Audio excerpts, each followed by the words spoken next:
What's up everyone, how are you all? Today we are back with another amazing Naruto story. What if Naruto summoned the Monster King? If you enjoy then please like, share and do comments. And also check the description box to original creator of this beautiful creation. Naruto was wandering around the forest like he normally does when he gets curious about new undiscovered areas of the village. Naruto was getting tired and found a small lake to cool off in since it was summertime and he was very sweaty. So he decided to go for a swim. While swimming around, Naruto noticed something at the bottom of the lake and decided to find out what it was. To his surprise, when he cleaned it off, there was the symbol of the hidden tide village, the Uzumaki clan symbol. And in that moment Naruto realized that he must have had a clan after all. Naruto then opened up the scroll and saw only two names on the contract: Mito Uzumaki and Kushina Uzumaki. He assumed that one was his mother and the other his great aunt. So he decided to take the scroll back to his campsite and remembered what the Hokage told him about summoning contracts and the hand seals to perform the technique. So not wasting any more time, Naruto cut his thumb and signed his name in blood. He then channeled his chakra and, going through the proper hand signs, slammed his hand on the ground and said, "Summoning Jutsu." Naruto didn't know it yet, but he had just summoned from the deepest depths of the world a creature so massive, so powerful, and so frightening it puts the nine-tailed beasts to shame. Naruto had just unknowingly summoned the king of all monsters. He summoned Godzilla, but it wasn't just Godzilla he summoned. Because of the amount of chakra he used, he also managed to summon Mothra, the queen of the monsters, as well. Naruto then looked up at the creatures he summoned and couldn't believe it. They were enormous, probably 10 even 20 times taller than the nine-tailed fox. From within the seal, Kurama, the Kyuubi, decided to find out what all the commotion was that woke him up, and when he saw through Naruto's eyes that those monsters had appeared, he could only guess that Naruto found the kaiju summoning contract. Kurama then said to himself, "Damn it, of all the contracts he has to find, it just had to be their contract. I really hope that they don't find out I'm here." Sealed inside Naruto. Please, please, please, don't smell the gaki. But sadly, Kurama's wish fell on deaf ears as Godzilla knelt down to Naruto and, taking a whiff of his chakra, said, "Why is it that you reek of the nine tails, Uzumaki child? May he be sealed inside of you? And who is the person that performed the sealing ritual?" And Naruto said, "Greetings, my name is Naruto Uzumaki. And yes, I am the host of the Kyuubi. He's sealed inside of me and my parents are the ones who did it. My father was the fourth Hokage. He used the Forbidden Reaper death seal ritual to split the chakra of the Kyuubi in half. He sealed the yang half of it inside of me and the yin half of the Kyuubi inside himself for all eternity. My parents are both dead. They died protecting me by using themselves as a human shield from the Kyuubi's claw. He refused to be resealed into another host, let alone an infant child. Say, do you want to be my friend? I don't have any friends because of the furball inside of me, and the adults tell their parents to stay away from me. They always call me a monster or a demon. But seeing you, I don't think they know what a real monster actually looks like. Hey, I have an idea. From what I've read in the scroll, you guys are Mothra and Godzilla, the king and queen of monsters, right?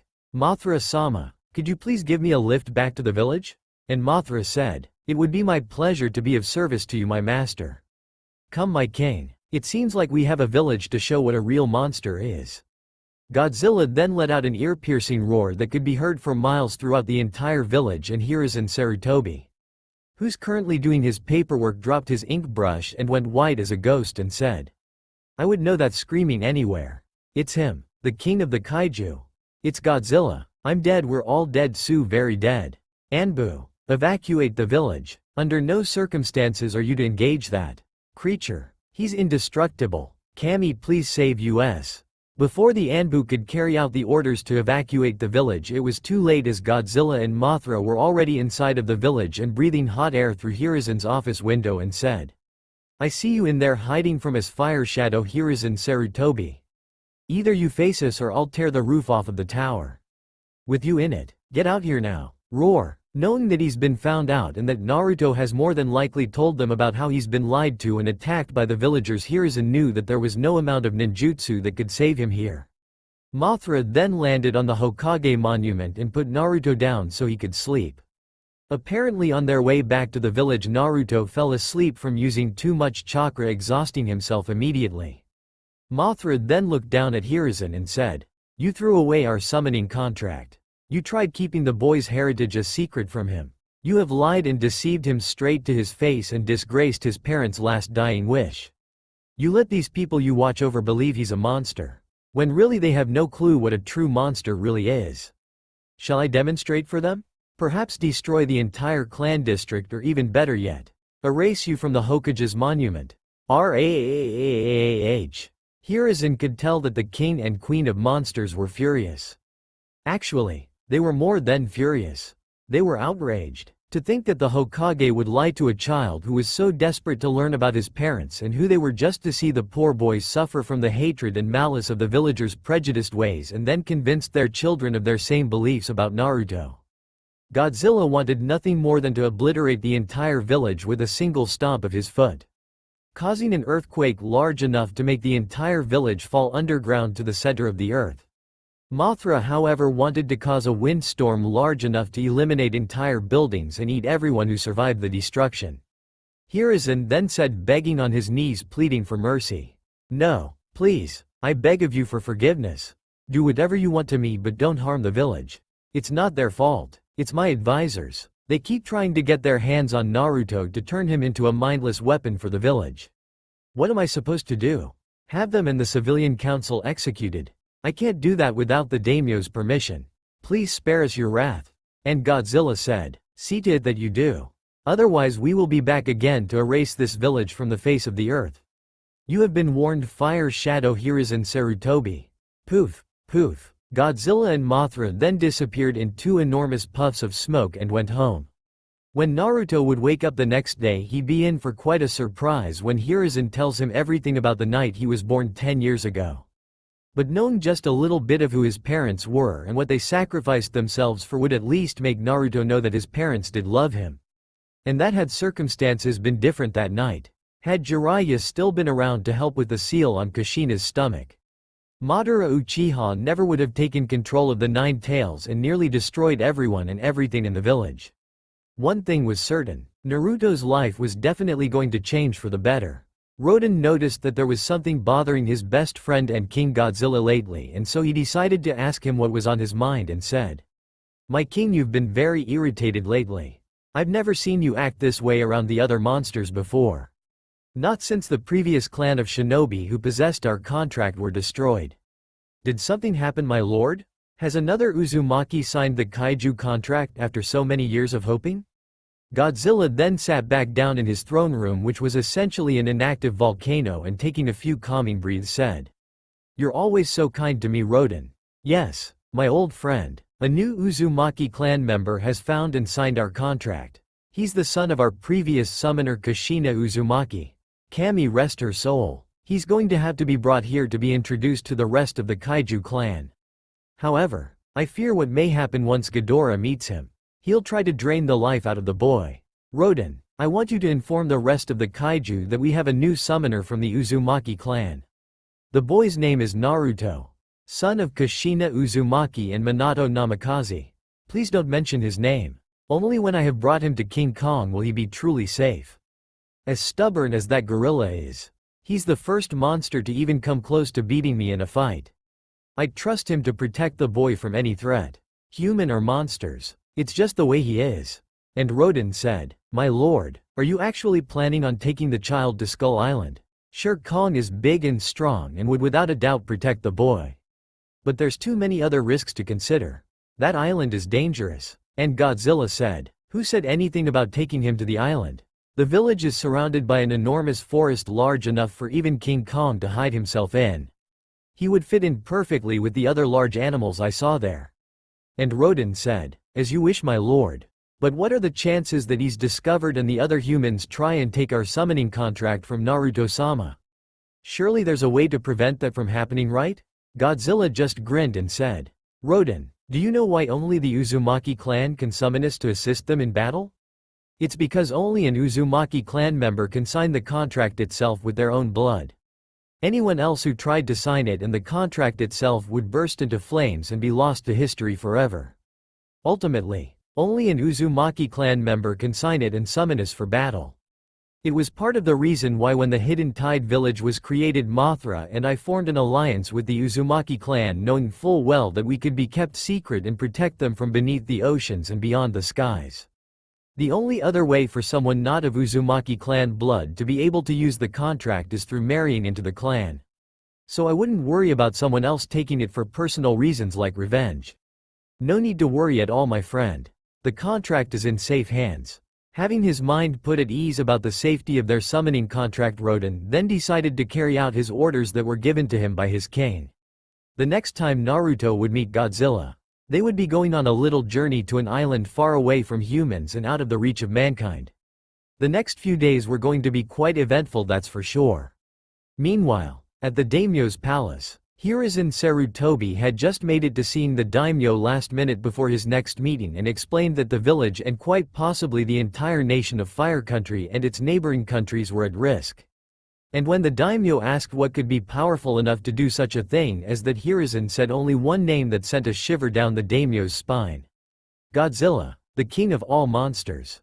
Silence fell upon the room and the daimyo dropped his pen and shakily grabbed a glass of water and ice and said with fear in his voice. Did you just say Godzilla, as in the Godzilla? King of the Kaiju clan. Partner of the Uzumaki clan, that Godzilla? And Hiruzen said, yes, Lord Daimyo, I'm afraid so. Apparently while Naruto Uzumaki was exploring the forest yesterday, he found a lake where he decided to go for a swim. In doing so, he stumbled upon the Kaiju contract. He's already summoned both the king and queen of the Kaiju. Before passing out, they threatened to erase Konoha from the face of the earth if we don't do something about the civilian council and my advisors. They've been trying to get their greedy hands on Minato and Kushina's assets for quite some time now, and I can only do so much to stop them before a more permanent solution is found. And the daimyo said, and by permanent solution you have decided to go to me and request their execution, am I correct in assuming that is why you're here? Hiruzen nodded his head in seriousness as the daimyo knew that this was unavoidable. And as much as he hated ordering people killed, for Hiruzen to come to him directly requesting permission to use deadly force against his own council. Such a thing as that had never been done before in the history of the Hidden Leaf Village. The daimyo then said, very well, Hiruzen, first find me evidence that warrants an entire council's execution. Then present it to me personally and I shall have an official order of execution for your advisors and however many people are involved with their treason. Did Godzilla specify a time limit? And Hiruzen said, no, he did not specify how long I had to get the task done. However, I believe that within a week I should be able to have all the info you need for their executions. And the daimyo said, very well then, I'm going to give you 1 week and only 1 week to get what you need and present it to me by the end of that time. Now leave, I'm a very busy man and have other meetings to attend to. Hiruzen then bowed before the daimyo and thanked him for his time and was then escorted out by the samurai guards who never really did like Hiruzen as the Hokage in particular. For many reasons, and not just because he's a shinobi, but also because of the fact that he barely showed any true political talent unlike the first, second and fourth Hokages. Hiruzen Sarutobi was growing old and quite possibly senile, putting false hope in the people of the village that Naruto would be treated like a hero for containing the 9 tails. Those hopes were shattered instantly. Even if a few of the villagers and shinobi looked past the fox and saw Naruto for who he is, not what he contains. Well, that was a very small group of people who actually knew and gave a crap about him from the start. But that's about to change when Hiruzen sees Naruto coming back to the village with a 100+ foot tall gorilla named King Kong. If Jiraiya thought that the 9-tailed beasts were big, he and Gamabunta were in for a big surprise of enormous proportions. What was about to happen would shake the elemental nations forever. The next day Naruto was reverse summoned to the land of the kaiju to meet all of the other ones that existed. However, there was one kaiju Naruto just couldn't help but get a very bad feeling about. One that reminded him too much of the Warhawk Council elder Danzo Shimura. Ghidorah. He was a kaiju that was as vicious and ruthless as they come. Godzilla and Mothra had told him to always avoid Ghidorah at all costs since he wouldn't hesitate to exterminate all mankind. And that kaiju like him were a disgrace to even be a part of the kaiju clan. Naruto then asked, So what did you do to him if he was such a dangerous threat to the other kaiju and yourself? If he was and is almost as powerful as you are, why not just kill him? And Godzilla said, because he's got the ability to absorb energy into his body and restore his strength. No matter how many times I beat him into the ground, the only thing I could do was banish him from the kaiju clan but not the realm of the kaiju themselves. He then founded his own clan known as the Wyvern Clan, or as you humans call them, dragons, and since he's the leader of the dragons, he's technically still considered a summons, just one that can't be all that easily trusted. However, you wouldn't have to worry about him. I'm taking you to someone who can protect you from people and monsters like Ghidorah. We're going to Skull Island. Ever heard of the place? And Naruto said, no, I don't think I have. Is it a very beautiful place filled with lots of wildlife? And Godzilla said, it's full of wildlife, but not all of them are beautiful. Only one person lives on the island now. His name is King Kong and he will be your protector. Whatever you do, don't make fun of his intelligence. He's actually quite smart. Wait here. Godzilla then gave a very loud roar into the island and said, hey Kong, wake up sleeping beauty. I got someone for you to meet. When Kong didn't answer his call, Godzilla knew the one thing that would set him off. So he then said, did I forget to mention that he's an Uzumaki who contains the nine-tailed fox?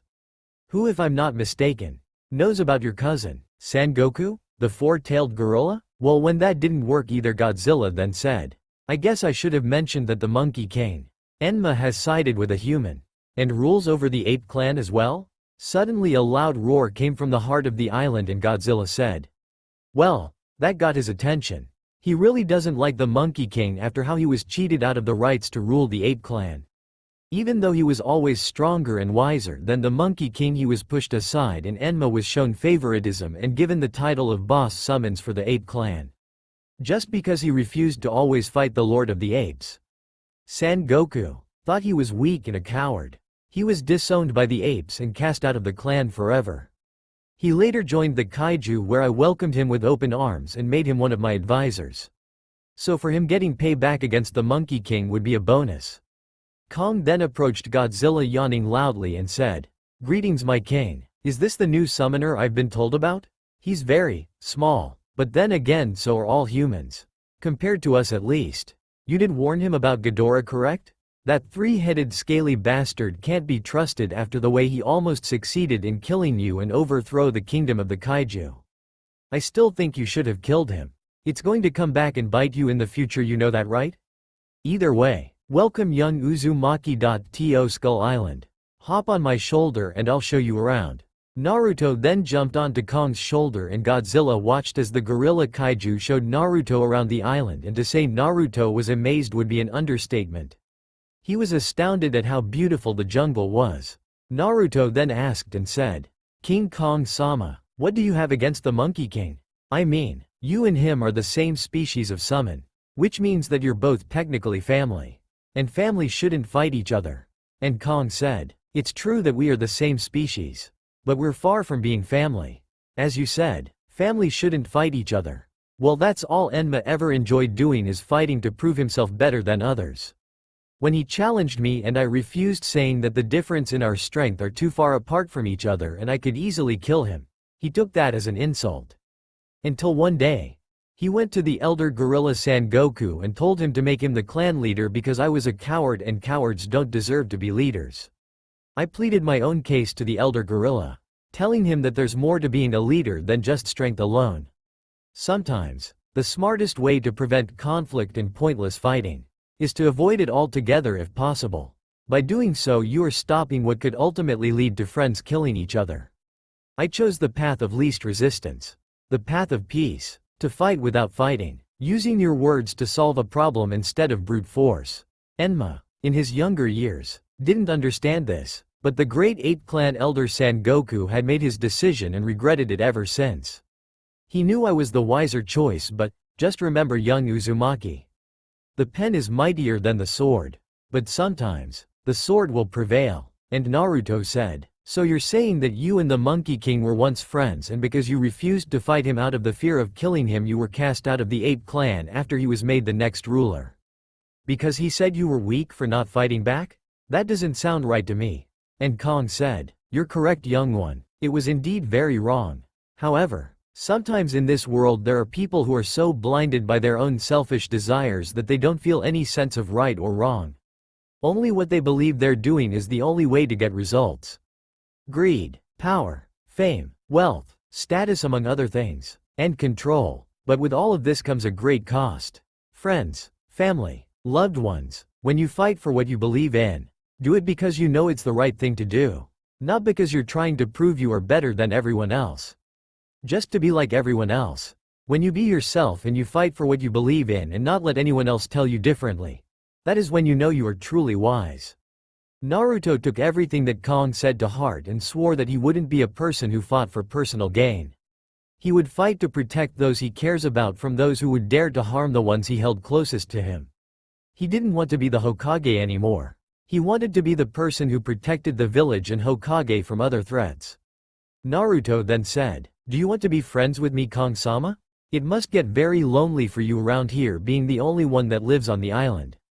And Kong said, "I would be honored to be your friend young Uzumaki. What's your name, child?" And Naruto said, "My name is Naruto Uzumaki. So should we tell the king we're ready to go back to the village of Konoha? I'm sure you're eager to get back at the Monkey King after all these years, right?" Kong then cracked his knuckles and pounded his chest, said, "You have no idea how long I have been waiting to hear those words. Elder Gorilla Sangoku isn't around to protect him this time. Let's go." A day later Naruto had returned to the village and who should be there with the Hokage but Jiraiya and Tsunade themselves. When Jiraiya asked where he's been, Naruto said, "Why don't you ask my new friends that question?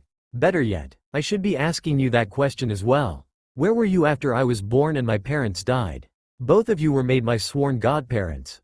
Last I checked that pretty much made you my family. Especially since the old hag next to you is literally part Uzumaki and related to me. Distant cousin if I'm not mistaken?" Jiraiya then said, "Kid, listen, we wanted to be here for you to raise you and keep you safe. But I had my spy network for the village to maintain." And Tsunade said, "And I couldn't take you with me because of my gambling debts and my apprentice Shizune?" Naruto then snapped his fingers and as if on cue Kong had slammed his fist into the ground where Jiraiya, Hiruzen and Tsunade were standing. They then looked at the giant angry gorilla and Hiruzen said, "Well Jiraiya, Tsunade, it seems like we've got another kaiju to worry about. You know what you had to do." They then went through the hand seals for the summoning jutsu and out of the smoke came Enma, Gamabunta and Katsuyu. Enma then said, "What is it that you need this time, Hiruzen? What's so important?" "Well, hello there, old friend. You're not still angry at me for calling you weak and casting you out, are you?" Gamabunta then gripped his Tonto blade and said, "Enma, what's going on here, Jiraiya? Why is the Monkey King here and just what or who exactly is that thing we're looking at? It's like the Four Tails but it's not. Is that who I think it is on top of that creature's head, Jiraiya? Is that Minato's boy? We're going to be having a very long talk about this later on." Hiruzen then said, "Enma, start explaining who that is right now and what you meant by an old friend." And Enma said, "Alright fine, I wasn't originally the first candidate for the position of boss summons for the apes. He was. His name is King Kong and he is part of the Kaiju clan now. If he's here that would mean the king isn't far behind." Hiruzen went deathly pale at the mention of the king of the Kaiju. He then said, "Jiraiya, Tsunade, stand down. Gamabunta and Katsuyu are no match for that creature's power and strength. Even with Manda and Orochimaru's help you would lose." And Jiraiya said, "Oh please don't be ridiculous, sensei. There's no way whoever or whatever this king of the Kaiju is can beat the chief Toad Monkey King and Slug Queen. Bring it on, Gaki. Gamabunta and Katsuyu can take anything you throw at us." And Hiruzen said, "You're going to regret saying that, Jiraiya. You really don't want to know who the Kaiju king and queen are." Tsunade then said, "Okay, now I am definitely curious about who this queen of the Kaiju is. Clearly she can't be better than Katsuyu. I'm with Jiraiya. Bring it on, brat. I'm willing to bet my title as a Sannin that your queen can't beat Katsuyu." And Naruto said, "Alright, I'll take that bet, but if you are planning on betting your own title of Sannin then his title of Sannin gets put on the line as well. Kong-sama, you know what to do." King Kong then pounded on his chest and yelled out loud. A loud screeching was heard followed by the sound of large wings flapping through the air. Soon enough behind Naruto and Kong stood the king and queen of the kaiju. And Hiruzen said, "You, idiots, you just doomed the entire village. That is Godzilla and Mothra. They alone could easily destroy all of Fire Country in one day." Gamabunta then spat toad oil while Jiraiya set it on fire, hoping to end the battle quickly. However, when the fire faded away, Godzilla and Mothra stood strong and Gamabunta said, "If fire doesn't work, then I guess we will have to try cutting him up." Gamabunta then swung his sword at Godzilla but was stopped by King Kong, who grabbed Gamabunta and took his sword, snapping it in half. Now Enma knew that Kong was still pissed off at him. He then took Gamabunta and doing a backflip tossed Gamabunta on his back and pinned him down with the two halves of his sword through his hands. Jiraiya couldn't believe what he just saw. Something that wasn't a tailed beast or manda beat Gamabunta and pinned him down. Godzilla then stomped on the helpless toad as if he were nothing more than a worthless piece of garbage. Gamabunta then poofed out of the village and back to Mount Myoboku. Jiraiya then said, "Sensei, what the hell kind of summons are those things? They're not normal." Mothra then looked down on Katsuyu and said, "Still care to test your summoner's luck against me, Slug Queen? You're welcome to try, but I'm not known as the queen of the kaiju for nothing." Katsuyu then said, "What do you think, Lady Tsunade? If Gamabunta lost to these creatures, it's only safe to assume that you and I are going to as well. Personally, I hate being called out, but these opponents are too strong for any summons to fight. You're on your own, Lady Tsunade." Naruto then said, "Well, Monkey King, it's just you and Kong now. What do you say you just did the right thing and apologized to him for cheating him out of leader of the apes? It's either that or get crushed by his giant fist." Enma then said, "Hiruzen, I understand he is the fourth Hokage's son, but I really want to hurt him right now. Apparently he thinks that I'm still not strong enough to fight against Kong. Sigh, I guess it's about time I did the right thing for once. Elder San Goku is laughing at me now, I just know it. Kong, I'm sorry, I was wrong about you." And Naruto said, "I'm sorry, I didn't quite hear that, Monkey King. What did you say?" Enma then stepped up to Kong and, watching as Naruto walked down Kong's arm, said, "I said I'm sorry for calling you weak. You have always been a more powerful fighter than me. I just wanted to prove myself that I could do the same thing. I was wrong. Could you forgive me, old friend?" Kong's only response to his apology was a finger flick to the head, dispelling Enma instantly as Hiruzen said, "Well, Naruto, did Kong forgive his old friend?" And Naruto said, "He did. He just wanted to make sure Enma knew who the true king of the apes is and should be. Don't ever lie to me about anything again for as long as you live, got that, old man?" Hiruzen then nodded as he looks at his students and said, "Jiraiya, I'm shutting down your spy network. Tsunade, you're cut off of the Uzumaki clan inheritance bank account. The Senju clan bank accounts will also be transferred to the Uzumaki clan account, making that untouchable by you as well.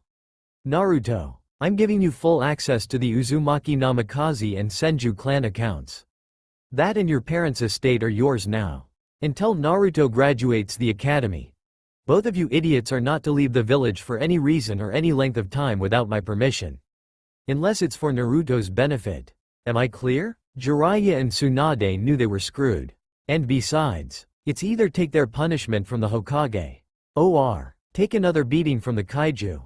They chose Hokage's punishment and said, "Yes, sensei, we understand fully." And so with Jiraiya and Tsunade now back to watch over Naruto, since they really have no choice but to do so. Since Naruto literally has full control over all three bank accounts, Tsunade's gambling had come to an abrupt halt and she was forced to cut back on the drinking. Hey, Shizune could hope, couldn't she? Either way, the village elders no longer had any room to do Naruto harm. Especially with the daimyo on his way to the Hidden Leaf village to carry out their execution personally. Nobody knew it yet, but it didn't matter if you were a civilian, shinobi, or clan head. The kaiju were back in the world of shinobi and they were here to stay. You didn't get close to Naruto without going through a kaiju like King Kong and survive, that's for sure. Things were looking up for our blonde hero and would only get better from here on out. How much better? Only time would tell. Naruto and Hiruzen were very annoyed with the village council right now. Why is that, you may ask? It's simple really. When the village elders Kaharu Homura and especially Danzo Shimura found out that Naruto had possessed a summoning contract that was more powerful than the toads and slugs. They immediately began demanding that Hiruzen had it taken from him so that he couldn't use it and give it to Sasuke Uchiha, who, as we all know, craved power to kill his brother Itachi and avenge his clan. Well, let's just say that Hiruzen wasn't able to get Naruto to give up the kaiju contract, and when Danzo Shimura asked why, Hiruzen said, "I think it's better if you let the only person who can actually sign the kaiju contract explain everything to you. Naruto, you have the floor." Naruto then said, "Thank you, Gigi. Now, as he said, only I and I alone decide on who does or doesn't sign the kaiju contract. Since the kaiju have never been allies with the Hidden Leaf Village and have always been loyal to the Hidden Tide Village and the Uzumaki clan. My clan, mind you. I see no reason why I should give up the contract. It is of Uzumaki clan origin and design. In other words, nobody else other than a member of the Uzumaki clan can sign it, and if anyone not of Uzumaki clan blood, half Uzumaki or otherwise, tried to sign the kaiju contract and summon the boss summons, nothing would happen and the contract would self-destruct by bursting itself into flames, never to be used for the sole purpose of personal gain or revenge ever again. Does that answer your question, you greedy power-hungry old fossils?" And Danzo Shimura said, "You impudent demon brat, how dare you speak to us in such a way that makes you think that you are superior to us? You will hand over that summoning contract even if it's by force if necessary. Anbu, kill the boy." Danzo's rude Anbu then dropped from the ceiling and walls and tried attacking him from all sides. Naruto simply waited until they were all within arm's reach of each other and jumped out of the way. The entire council then watched as Naruto stood on top of the swords and said, "You know, Hokage Gigi, I always knew that there were traitors among the Anbu Black Ops who watches over me. Isn't that right, Torun Aburame, Fu Yamanaka? Isn't it bad enough you have been brainwashed by Danzo? You decided to go against your own clan and village leader as well. You should all know by now that the Hokage is the one in charge. All you people are meant to be doing is advising him, not override and dictate everything he says or does because it doesn't benefit your greedy asses. I'll take those thanks." Naruto then took Torun and Fu's Tanto blade and gripping one in each hand said, "Let's see how well I can use this technique. Uzumaki Kenjutsu art. Dance of the Bloody Whirlpools technique. Shadow Clone Jutsu." Naruto then created 4 clones of himself without the use of hand seals, which surprised everyone in the room. Naruto then used his water element and channeling it into the swords began spinning in both a clockwise and counterclockwise motion like a whirlpool as the multiple vortex collided with the root Anbu Black Ops from all 5 directions, nearly killing them. Naruto and his clones then cancelled the technique and Naruto said, "Does anyone else wish to make any attempt to take my summoning contract from me? Because I dare you to try at the cost of your own lives." Everyone was watching closely, and for a brief moment Hiyashi could have sworn he saw a Byakugan appear in Naruto's eyes. But then again he couldn't understand how it was possible without either a blood transfusion or the eyes of another Hyuga clan member were transplanted into Naruto's eyes. He could think of only one person from his clan who was close to Naruto that would do such a thing as that. His own brother Hisashi Hyuga. This piqued Hiyashi's interest since now he has a reason to gain Naruto's favor and quite possibly train him in the gentle fist taijutsu styles. Hiyashi then asked, "Naruto, will you be so kind as to meet with me and my family for lunch after this meeting? There's something I'd like to talk about with you. I'm certain you remember my brother Hisashi Hyuga? He's always stood up for you and I'm curious how you possess my clan's dojutsu, the Byakugan. What aren't you tell me about that you don't want to say in front of the council?" And Hiruzen said, "Hiyashi, Naruto, my office, right now. This meeting will continue in 1 hour from now." Dismissed. Hiyashi and Naruto then went with Hiruzen back to his office, and when they got there the privacy seals were immediately put up and Hiruzen said, "Alright Naruto, start explaining yourself right now. How do you have the Byakugan? And why didn't you tell me or Hiyashi Hyuga about your connection to his brother?" And Hiyashi said, "I'm just as curious about this as well, since I'm aware of the fact that you and my brother were very close friends." "How close is the question?" And Naruto said, "Well, perhaps it's better if I showed you rather than told you both that story. Look into my eyes and you will see the answers you seek. Byakugan, ninja art, memory transference jutsu." Hiruzen and Hiyashi then watched as Hiyashi's brother was on his way home from the grocery store and saw that Naruto was losing a lot of blood.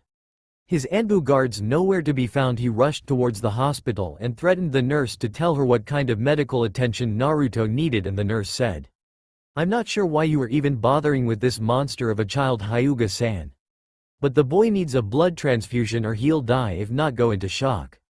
And Hisashi Hyuga said, "Then I volunteered to help the boy by donation of my blood to save his life. If I'm correct, then he should also obtain the Byakugan. He wouldn't be living with me at the compound though. I'll even train and take care of him myself. In secret, of course. My brother must never know about this, and neither will the Hokage. My sacrifice for my clan shall not be in vain. I shall train Naruto to become a member of the Hyuga clan after my death. He will become the next leader of the branch house family." And the nurse said, "Yes, Lord Hisashi, I understand. The Hokage is not going to be pleased about this. And neither will your clan elders. You know that, right?" And Hisashi said, "At this point I don't care what they think. I choose who is worthy of carrying on my bloodline abilities before my death. And I choose Naruto Uzumaki." The nurse then hooked Naruto and Hisashi up to a machine that transferred his Hyuga blood into Naruto, saving him. Naruto then cancelled the jutsu and said, "So that the whole story. Your brother saved my life and I was grateful for him doing so. He trusted me enough with his bloodline abilities to use his own blood to save my life. So what now? Will you tell the Hyuga clan elders that I have your clan's bloodline? You know what's going to happen if you do, right? Kumo's going to try and make a second attempt at stealing the Byakugan from Konoha. Only things are different than last time. They're most likely to send one of their Jinchuriki after me to get it. Are either of you willing to take that risk?" Hisashi then said, "He's got a good point, Lord Hokage. If he falls into the hands of the Hidden Cloud Village and they get a hold of his Byakugan, which at its current level of power is stronger than even my own, it would be wise if you will allow me to adopt Naruto Uzumaki into the Hyuga clan. He will be far more protected and taught properly by me personally. We have just witnessed an ability of the Byakugan not seen since the founder of the Hyuga clan, Hamura Otsutsuki, the shared vision and future sight of the Tenseigan. My guess is that since the Sage of Six Paths created the tailed beasts and are made of Otsutsuki clan chakra, the Uzumaki clan being directly descended from the Sage of Six Paths himself through his son Asura Otsutsuki. Naruto has unlocked the legendary Tenseigan. He must be guarded 24/7. Such a rare and powerful bloodline hasn't been seen in the Hyuga clan before now. This is a clan matter. You have no rights to intervene. And as clan head I have every right to train him." Hiruzen knew all too well about the politics involved when clan matters were concerned. He was backed into a corner and he knew the only move left on the shogi board was checkmate. Hiruzen then said, "Very well, Hisashi. As of today you're responsible for Naruto Uzumaki's well-being. I shall allow you to do this adoption under the condition that he doesn't have the caged bird seal placed on his forehead, and his status as the Nine Tails Jinchuriki remains secret from everyone in your family. And I mean everyone. It's Naruto's secret and his alone to tell who he deems worthy of being trusted to know. Am I clear? I don't want to see that curse mark of yours anywhere on his body. If I find so much as one drop of green ink on Naruto, I'll cancel the adoption immediately." Hiruzen practically left no room for argument with Hisashi, and Hisashi knew his clan elders wouldn't be happy about this, but he answered to the Hokage, not them. Hisashi then bowed in respect to the Hokage and said, "Yes, Lord Hokage, I understand completely. Come Naruto, we must buy you some new clothes. Orange is an unfitting color for a shinobi. And even more so for a Hyuga clan member." And Naruto said, "Well, it's about time. I've only been wearing this because it's the only thing the shop owners will sell me. I have no problems with changing my clothes, but could I just keep it as a backup for emergencies?" And Hiruzen said, "What are you planning, Naruto? What aren't you telling us?" And Naruto said, "Think about it, old man. If I use this the next time the villagers attack me and I use a blood clone jutsu, they will think that they have finally killed the demon brat and move on with their lives when I will be right under their noses the entire time. It's my most genius prank yet." And Hiruzen said, "As smart and hilarious as that sounds, Naruto, I'd rather you stay hidden from view of the public. You're only to appear outside of the Hyuga clan compound with 2 Hyuga clan members escorting you at all times. Even when it's to and from the academy. And this isn't up for discussion. Hisashi is your legal guardian now. You're a part of his clan, so my orders are his orders. Naruto just sighed in defeat, knowing that there's no way he's going to win an argument with the Hokage or Hiashi at this point, so giving up on the argument he said. Fine, you both win, I'll give up on pranking the villagers. Naruto then got a sly grin and said, smirk smirk smirk smirk smirk. But that doesn't mean I can't prank the Hyuga clan's rivals, the Uchiha clan, right Lord Hiashi, tilde? Hiashi just grinned like Naruto did and said, smirk smirk smirk smirk smirk smirk. Only if I allow you to do so, and the prank must be humiliating and non-lethal. A little bit of humiliation could do them some good if you ask me. Especially Fugaku Uchiha. For some reason Hiruzen didn't like the sounds of the way they both said that. Naruto hasn't even moved into the Hyuga clan yet and he was already rubbing off on Hiashi. In some ways that was a good thing. But in other ways it means there was about to be humiliating hell raised and paperwork piling up on his desk. Soon every single Uchiha would be looking over their shoulder for the next possible prank Naruto would pull. His last prank on the Uchiha clan was when he took all of the Uchiha clan symbols and painted the white half of the entire Uchiha clan district orange and the entire red half pink. By the time the Uchiha realized that Naruto had struck again, Itachi Uchiha was already in pursuit of Naruto, taking the prank quite personally. But no matter how hard he tried, Itachi already knew there was a reason why not one of the Anbu Black Ops ever caught Naruto in the act. It's because he's very smart and would always strike with his pranks before sunrise. Ultimately, by the time he was gone, the Anbu were already searching for him and even the best Inuzukas couldn't find him. But somehow a Chunin Academy teacher, Iruka Amino, could. Hiruzen then said, I'm going to have a lot of paperwork in the future after this, aren't I? I just wish there was an easier way to get it all done. And Naruto said, hey old man, step aside and let me help you out a little bit. I'll have half of the paperwork done in an hour. Believe it? And Hiruzen asked, Naruto, how do you plan on doing that? I don't see how that's possible. Naruto just stepped over to the office desk and said, did you know that there is a secret to the shadow clone jutsu? Did you know that any and all information the clones receive after dispelled goes straight to the original? Do you get the hint right about now, old man? I don't know why you and all of the clan heads don't just use that for paperwork instead of wasting time that could be spent with your family. Shadow clone jutsu. 3 Narutos then poofed in the room and started reviewing all of the paperwork. By the time Naruto was done and the clones dispelled one at a time. Naruto was surprised to find that from his clones' memories there were a lot of people trying to get him killed, banished, or removed from the shinobi program entirely. Naruto then said, Hokage Gigi, do you ever actually read half of the stuff you sign before actually signing it? Because those advisors of yours are out to get me for Danzo's rude organization. In fact, they're even kidnapping young children from the orphanage and using their position on the council to get away with it. I understand that you are old, but please don't tell me you've already gone senile? How could you allow something like this to happen? And Hiruzen said, to be very honest with you, Naruto. No, I don't really read half of the stuff I have to sign.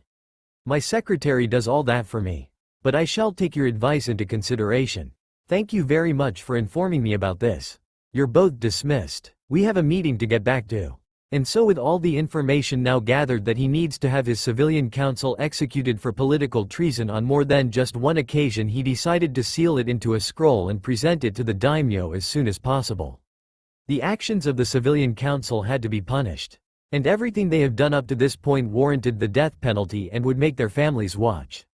They would soon learn why Hiruzen was the Hokage and god of shinobi. They would soon learn the hard way that you don't try to outsmart a man known as the professor of the shinobi arts. Soon all the council members would learn what it means to fear the wrath of Hiruzen Sarutobi. 3rd Hokage of Konoha. Naruto had gone to the academy the next day only to find out that Sasuke Uchiha was furious because Naruto had something he didn't. A summoning contract. Sasuke wanted that contract for himself and kept demanding the council to get it from him. Naruto then said to Sasuke, I tell you what, Uchiha. If you can defeat me in a fight, I'll let you sign the contract I have. But be warned. If you die because the boss of the kaiju finds you're unworthy, well, don't say I didn't warn you. Your heart is filled with darkness. Your intentions for summoning the kaiju impure. As long as you remain this way, the kaiju shall never accept you as a summoner. But by all means, please do your best to try. Ha ha ha ha. Sasuke was furious. How dare you laugh at Sasuke and accuse him of being selfish? Who was he to decide such a thing as that? He knew nothing about what it's like to be compared to his brother. Nobody did, and yet he says that Sasuke would die at the hands of the boss summons. He wasn't going to allow such a thing. Sasuke then said, "Fine. If all I have to do is beat you in a fight, then I challenge you to a fight right now. Unless you're a coward?" Naruto was many things, but everyone knew better than to call him a coward. Calling Naruto a coward was like saying the Uchiha clan never worked for anything a single day in their lives. Naruto just looked at Sasuke and said, "No, I'm not a coward here, Uchiha, you're the coward. If you had any idea who the boss summons for the Kaiju clan is, you wouldn't be alive right now. You would be his afternoon snack. Plus, your clan doesn't know what hard work really is. No wonder everyone calls your bloodline the Thieves' Eye. You copy others' hard work instead of doing it yourself. A shame really. I'd expected you to be more like your brother. Kind, humble, and smart. When really, you're greedy, selfish, and power-hungry. The Uchiha are and always will be arrogant. Sorry Uchiha, not today. Maybe some other time." All of the other students minus Sakura and Ino laughed at Sasuke, and Kiba Inuzuka said, "Who's the loser now, Uchiha? Looks like you're not able to get whatever you want after all, huh?" Sasuke grit his teeth and couldn't take the humiliation anymore, so he decided to put an end to this, and going through hand seals said, "Fire style. Fireball jutsu." The fireball went flying towards Naruto, who then spun his body in a 360 degrees angle and said, "Water style. Heavenly rotation." The fireball collided with the chakra dome and was extinguished. Naruto then said, "You know what, Uchiha? That wasn't very smart of you to do. Because now I will enjoy beating you into the ground. But not now, as I said. Some other time perhaps. Like say, graduation day? Until then, stay away from me if you know what's good for you. Have a nice day, Uchiha." Naruto then walked away and back to Hinata to join her for lunch as soon as the bell rang. Kiba realized long ago from Hinata that the reason they spent so much time with each other was because he was her protector. And he knew that no matter what, he wasn't getting anywhere close to Hinata without going through Naruto, whose gentle fist taijutsu was more deadly than even Neji Hyuga's. So much to the point he had almost crippled Neji in a sparring session to prove his point about fate and destiny being a lie. That if you tried hard enough you could decide your own fate and write your own destiny. This realization happened when Naruto challenged the Hyuga clan elders to a match for getting rid of the caged bird seal. They lost quite badly, and afterwards, Neji Hyuga and the rest of the branch family were now treated as equals to the main house. Neji had finally gotten what he's always wanted: his freedom from the clan elders. Since then, he and Hiyoshi's family relationship had grown stronger as uncle and nephew. And with it, his loyalties to Naruto and Hinata. Hanabi, Hinata's little sister, however, was against this but couldn't do anything about it since it was a clan traditional law. The elders lost fair and square and the caged bird seal was now non-existent. Changes were made to the clan's laws and Hiyoshi had to admit. Naruto was right about one thing. A house united truly is stronger than a house divided. Hiyoshi said to himself, as he realized just how much happier things were now that the branch house was no longer in servitude but equal to the main house. Since then their numbers rivaled the Uchiha clan. If you looked closely you would think that a miracle had happened. Well, it certainly did, and Hinata's confidence grew because of it. When the Uchiha clan head Fugaku Uchiha found out that his son Sasuke Uchiha attacked Naruto Uzumaki Namikaze, the new clan heir to the Uzumaki clan and Namikaze clan, he knew that Hiyoshi Hyuga wasn't going to let that slide. Hiyoshi would demand that his son be punished for his actions, and boy was he ever punished indeed. Sasuke then walked in the door as he saw his parents waiting for him on the living room sofa and said, "Hey mom, dad, what's going on?" Sasuke knew his parents were angry since their Sharingans were activated. Whatever he did he was about to pay for it big time.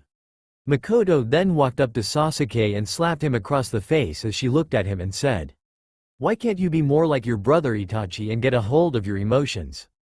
You disgrace the Uchiha clan's name by attacking someone from another clan. The Hyuga clan no less. You're a real disappointment, you know that? Why the elders wanted you to be the next clan head is beyond me. Don't go easy on him, Fugaku, or you're sleeping on the couch tonight." Makoto then went to the kitchen to begin dinner as Fugaku walked up to Sasuke and said, "No matter what happens, you're never going to be as good as your brother Itachi. He's a real genius. Sometimes I wonder if we made a mistake with you. No Uchiha in the history of our clan has ever attacked someone from another clan. Especially when it's the Hyuga clan. Are you trying to cause a war between the clans? I have half a mind to disown and banish you to the branch house of the Uchiha clan. But that wouldn't do you any good. Instead, I'm putting you on constant watch duty by your brother Itachi. He will ensure me that you aren't going to attack Naruto Uzumaki in any way, shape or form. You must learn to control your temper, Sasuke. It will get you killed one of these days. Sigh. I guess I'm the only one who is to blame for that.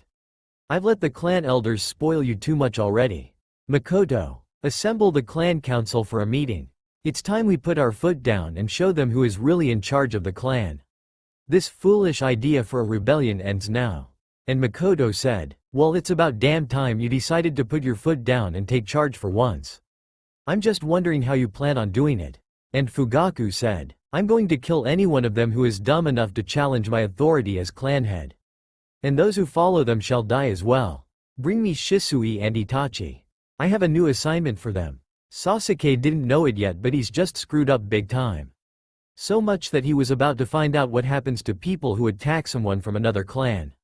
Adopted or otherwise. He just didn't know it yet, but Naruto has just become untouchable by everyone, including the village council elders themselves. The battle on the bridge had taken a turn for the worst. Gato had just shown up with his army of bandits and Zabuza's arms were broken. Kakashi knew that he was almost out of chakra. Naruto then looked to Kakashi and said, "Kakashi-sensei, get everyone out of here and away from the island. I'm taking out Gato and his army by myself." And Kakashi said, "Naruto, just what exactly are you going to do? You can't win." And Naruto said, "Just shut up and do as I say."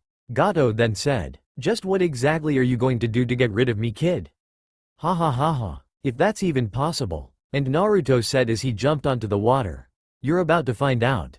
Summoning jutsu. The water began bubbling and a bright blue glow could be seen. What rose out of the water only sealed Gato's fate. Naruto then said, "Hey Gato tilde, there's someone I want you to meet." And Gato said, "Who exactly is that brat?" Naruto then points over to the lake and said, "Him, Gato, meet Godzilla, king of the monsters. Godzilla, meet your afternoon lunch." Godzilla then roared to the sky as Kakashi and Zabuza said, "What the hell is that thing? And where did it come from?" And Naruto said, "Oh that's Godzilla. He's the boss summons of the Kaiju clan. My summoning contract. Only an Uzumaki clan member can sign it, and since I'm the only one in Konoha, I decide who signs the contract. The council and Hokage already know this and can kiss my Jinchuriki ass." Gato then said, "Somebody kill that thing. Kill it now." And one of the bandits said, "Are you insane? That thing is a damn monster. Our weapons are useless against something that big. We surrender. Please don't eat us. We'll do anything you want." And Naruto said, "Sorry, but you aren't the main dish or the appetizer. Gato is." Godzilla, how does a corrupt businessman served well done sound? Godzilla then grabbed Gato and burned him alive, after which he had eaten him like a tender T-bone steak. Gato was dead, his men had surrendered, and the bridge was finished. Godzilla then went back to the bottom of the lake and disappeared in a large puff of smoke. Zabuza then said, "Kakashi, remind me never to piss off that kid. I'm worried he might feed me to that thing next." Naruto then said, "Well, now that that's all said and done with, who's ready to eat dinner? I'm starving." "No, wait. Better yet, I'll cook for everyone." Kakashi then said, "You cook, Naruto? Since when?" And Naruto said, "I've always been able to cook ever since I was a kid, when the orphanage kicked me out and the Hokage gave me that crappy apartment in the red light district. When you live alone like I do, you tend to learn how to fend for yourself. The Ichirakus taught me the basics of how to cook, and I bought cookbooks from the library. It's one of my hobbies along with gardening." Kakashi was amazed at how much he didn't even truly know about Naruto. However, that didn't stop him from wanting to try and get to know each of his students better. And the first two students were Naruto and Sasuke. When they got back to the Hidden Leaf Village, there would be no more training, no more favoritism, and no more secrets kept. They would have a therapy session that would last all day and would be done daily to improve their teamwork. Kakashi knew one thing: his sensei and teammates would have been disappointed in him right now. And he knew it. He would make things right with Naruto and wouldn't stop until he's made his teammates and sensei proud so they and Naruto's mother could rest in peace. When Kakashi suggested that to the Hokage that he have his team re-evaluated by Inoichi Yamanaka, the Hokage grew very surprised and suspicious about Kakashi's proposal. But what was even more concerning was that the only two he wanted thoroughly evaluated was Sasuke and Naruto. When asked why exactly he only wanted 2 of his 3 genin emotionally evaluated, he said, "With all due respect, Lord Third, I feel like there's more to my students Sasuke and Naruto than I should be aware of. Physically they're fine, but on an emotional level one don't know anything about them." Sakura is basically an open book on her feelings about Naruto. She finds him stupid, annoying, and doesn't care how bad she makes him feel about rejection. But she's on a different team. Hinata is easier to read. Far too easy. She suffers emotional and verbal abuse from her father's high expectations of her daily. But Naruto and Sasuke don't show any kind of emotion around each other at all. Sasuke is obsessed with revenge. Naruto's dream is to be Hokage. But beyond that they don't share anything personal with each other. No hobbies. No interests. No concerns about their teamwork either. I'm not sending them into the Chunin exams until I'm well aware they can put their differences aside and work together. I want them in the same room at the same time and a group of Anbu to guard the only exit in or out. Perhaps this will do the team some good, or maybe it would only make things worse between them. I won't know until they actually make a decent amount of effort to try. Tell Inoichi that they are given direct orders from the Hokage to do this. No excuses. No exceptions. Hiruzen then said, "And just what exactly, may I ask, made you to feel that there's more to your students than what they told you already? You sound as though you aren't doing this for yourself but rather to atone for your sins. Are you finally seeing Naruto for who he is? And what he's been through rather than what he contains? You're well aware of the mile-long report you're going to have on just Naruto alone, don't you? Everyone who's looked down upon him. All the abuse he has been through in isolation of having no family until now. Hiashi's been quite happy since Naruto came into his life. He's actually a lot less serious about everything now that I think about it. Naruto's not very trusting and willing to tell people how he feels that he doesn't trust. You should know that better than anyone, Kakashi." And Kakashi said, "I'm well aware of that, Lord Hokage. Which is why I'd like to be there when both of them are being evaluated. I guess you can say that I haven't fully come to terms with my own past either. Obito's death, then Rin not long after. And then Naruto's parents who were like family to me. The pain eventually goes away, but the memories that caused that pain still remains. I'm doing this for the whole team, not just myself." And Hiruzen said, "Very well, Kakashi. I shall have Inoichi Yamanaka re-evaluate them on their emotional mindset twice a week every week. If either of them are found unfit for the Chunin exams, they shall not participate. Am I understood? Don't let the council bully you into doing otherwise." Kakashi then said, "I understand perfectly clear, Lord Hokage-sama. This is going to be a very long month's worth of therapy." Little did Kakashi know that Naruto and Sasuke were outside the Hokage's office door and heard everything. Sasuke and Naruto couldn't believe what they just heard. Kakashi didn't think they were ready for the Chunin exams. And all because they had their personal issues with each other. And now they were being subjected to emotional therapy sessions because they're hiding their true motives. It was absurd. Sasuke then said, "I don't see what the big deal is. So what if we don't get along just because of our differences? We were both born and raised differently. You grew up an orphan with no parents whatsoever because you had no clue what the village hated you for.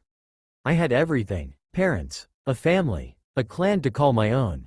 Then Itachi. My own brother killed them all because of something they were planning that I had no knowledge of either. You have no clan, or at least you didn't before the Hyuga took you in. Why they did is beyond me." And Naruto said, "Yeah, well, guess what, Sasuke?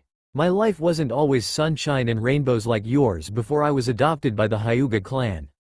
Do you want to know why the villagers attacked me on my own birthday? Which, may I remind you, is the same night the 4th Hokage didn't kill the 9 tails. He sealed it into me, his own son, condemning me to a life of hatred and isolation. You had everything. You had what I wished for every night on my birthday. You always got private training. Always had everything handed to you because you were the last loyal Uchiha. I'm a Jinchuriki Sasuke. Do you know what that is? It's the power of a human sacrifice. I was used as a vessel for the Kyuubi. My father was the fourth Hokage. My mother was Kushina Uzumaki, who, may I add, was on the same team as your mother. So if you thought you had it bad before just because you lost your clan and your parents, guess what? I never had anything from the moment I was born. No clan, no parents, no family, no friends, nothing. And you had everything I could only ever dream about. Things that no matter what I did and still do, I couldn't have things like respect from the villagers. Or praise from trying my best. Nothing I did made a difference to them. In their eyes, I was and still am the very monster that I contain.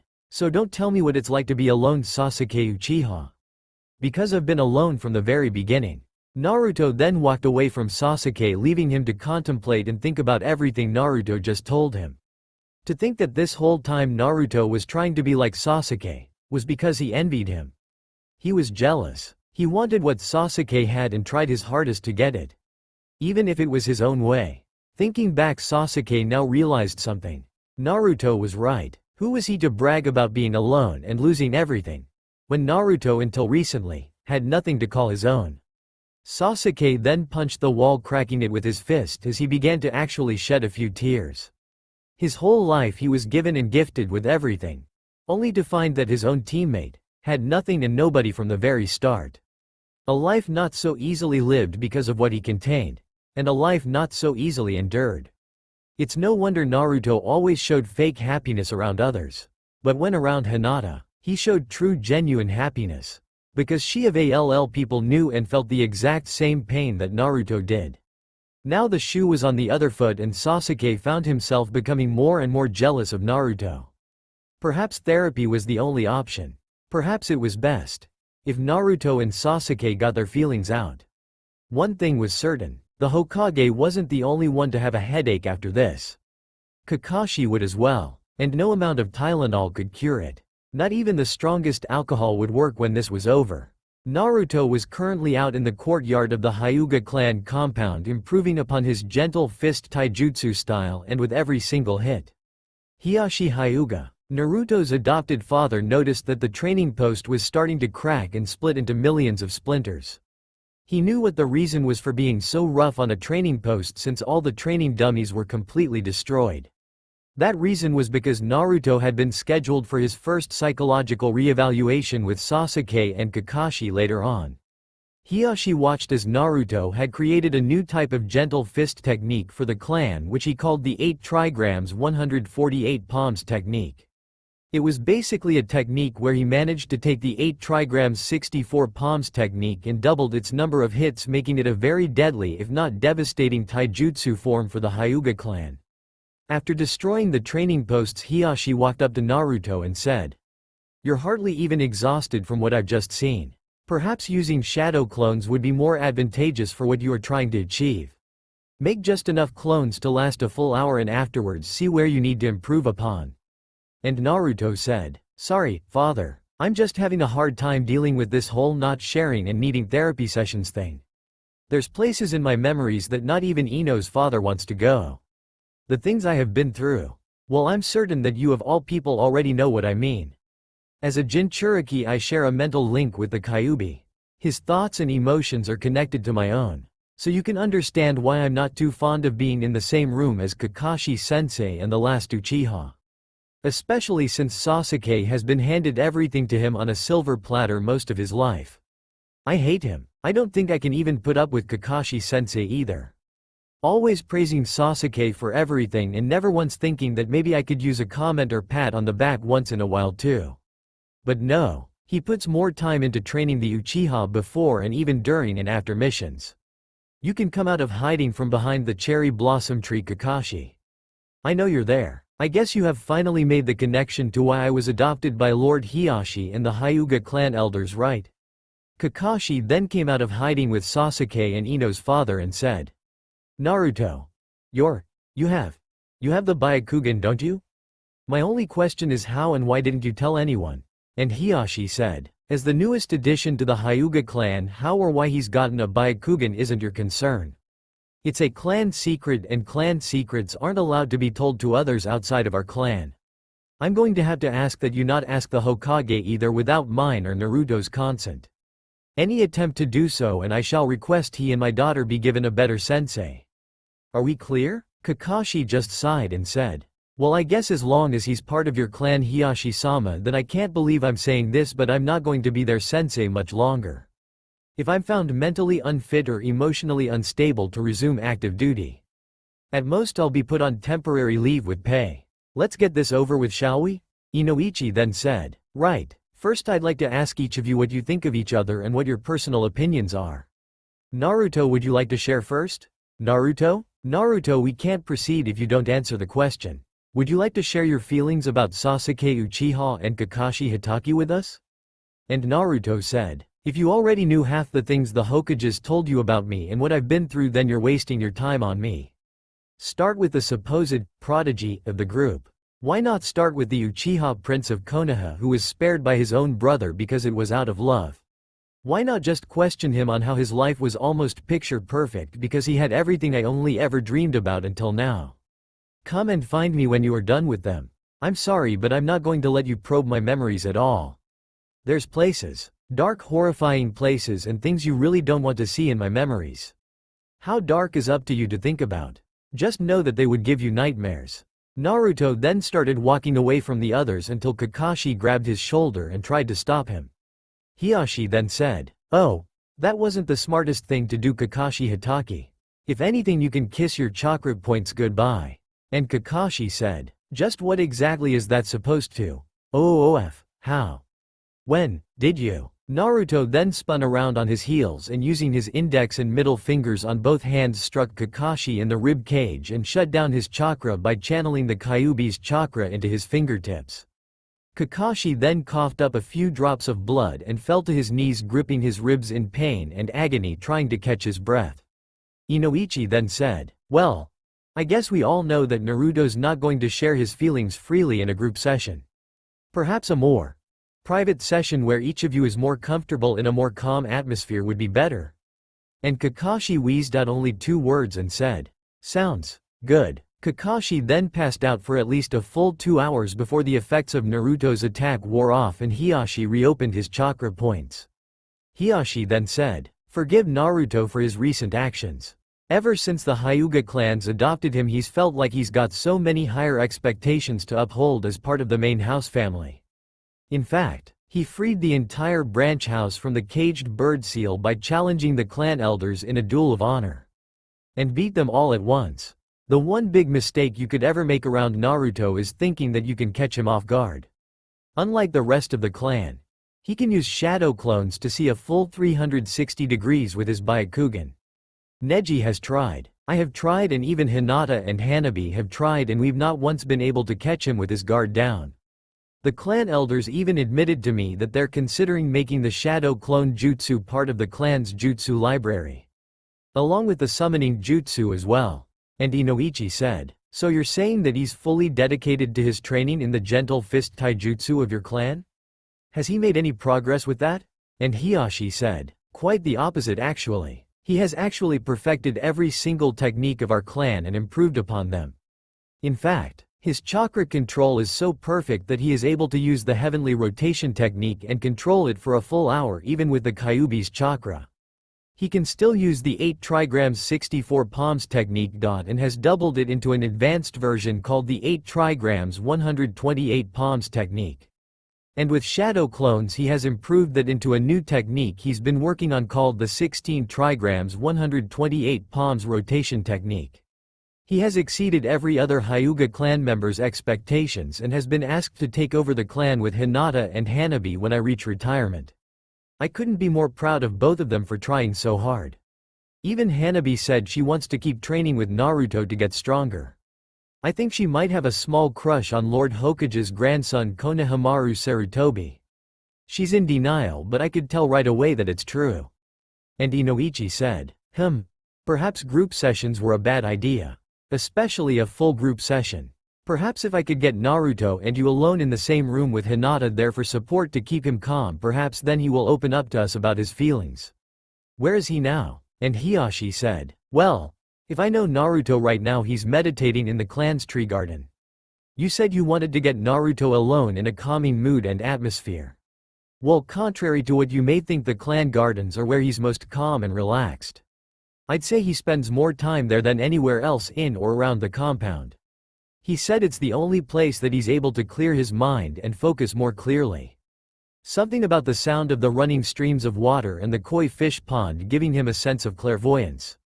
Whatever that means. And Inoichi said, I can explain that. Based on what you were saying, it seems like Naruto is most relaxed whenever he's in the garden because of the scents and sounds that surround him. Essentially maintaining his current mindset without giving into the temptation of his own emotions and the Kyuubi's chakra. By extent, its will. By meditating, he is strengthening his own will to become stronger than the Kyuubi's. The tailed beasts, from what I understand, have a mind and will of their own. If their host's will is weaker than theirs, then they can easily tempt the host into releasing the seal that binds the tailed beast to its host. The host may die, but as a result the tailed beast is free to do as it pleases. This in itself is the exception for the Uzumaki clan. Because of their large chakra reserves and powerful life force, as an added bonus, an Uzumaki clan member can heal faster than most other shinobi because of their large amounts of chakra they have. Kakashi couldn't believe the multiple different reasons why Naruto always healed faster than everyone else. It wasn't because of the Kyuubi completely. It's because he's got his mother's bloodline abilities to heal any injuries and still keep fighting. Sasuke was just as equally shocked to find out that his dead last teammate actually did have a clan before the Hyuga clan adopted him, and that they were far more similar than he thought they were. Perhaps he was far more wrong about Naruto's past than he thought. Then again, he never chose to share his past with Naruto either, since before his brother Itachi Uchiha killed his entire clan his life was as Naruto said. A picture-perfect lifestyle. Sasuke then said, let me talk with him. Alone. If he won't listen to either of you peacefully, then the only other option is to fight him to get his feelings out. They say you're able to tell a lot about someone by exchanging blows in a fight with each other. Even if it's just a therapy session, it's probably the only way he will listen. Even if he nearly kills me, at least you will know what his opinion of me is. Hiashi, Kakashi and Inoichi just looked at each other and nodded in agreement. Hiashi then said, I'll allow it. He should have finished his meditation by now. Just be careful. He has a tendency to go all out against anyone who's challenged him, even Neji. Be sure not to get too close. The Hyuga clan's able to shut down the chakra pathways like threading a sewing needle and thread. Naruto has so much chakra that it's more like taking a meat cleaver and completely destroying the chakra points in the entire body with a single hit. They then headed to the gardens where Naruto had just finished feeding the koi fish and watering the flowers with Hinata. Naruto then noticed that Kakashi and Sasuke were approaching with Inoichi and Hiashi. Hiashi then said, Naruto, Sasuke Uchiha wishes to challenge you to a taijutsu-only fight. The terms of the fight are simply this. Should he get in at least one hit on your body, you must share with Inoichi Yamanaka your thoughts and opinions about Sasuke Uchiha. This is non-negotiable, and you know as well as I do the challenge must be accepted.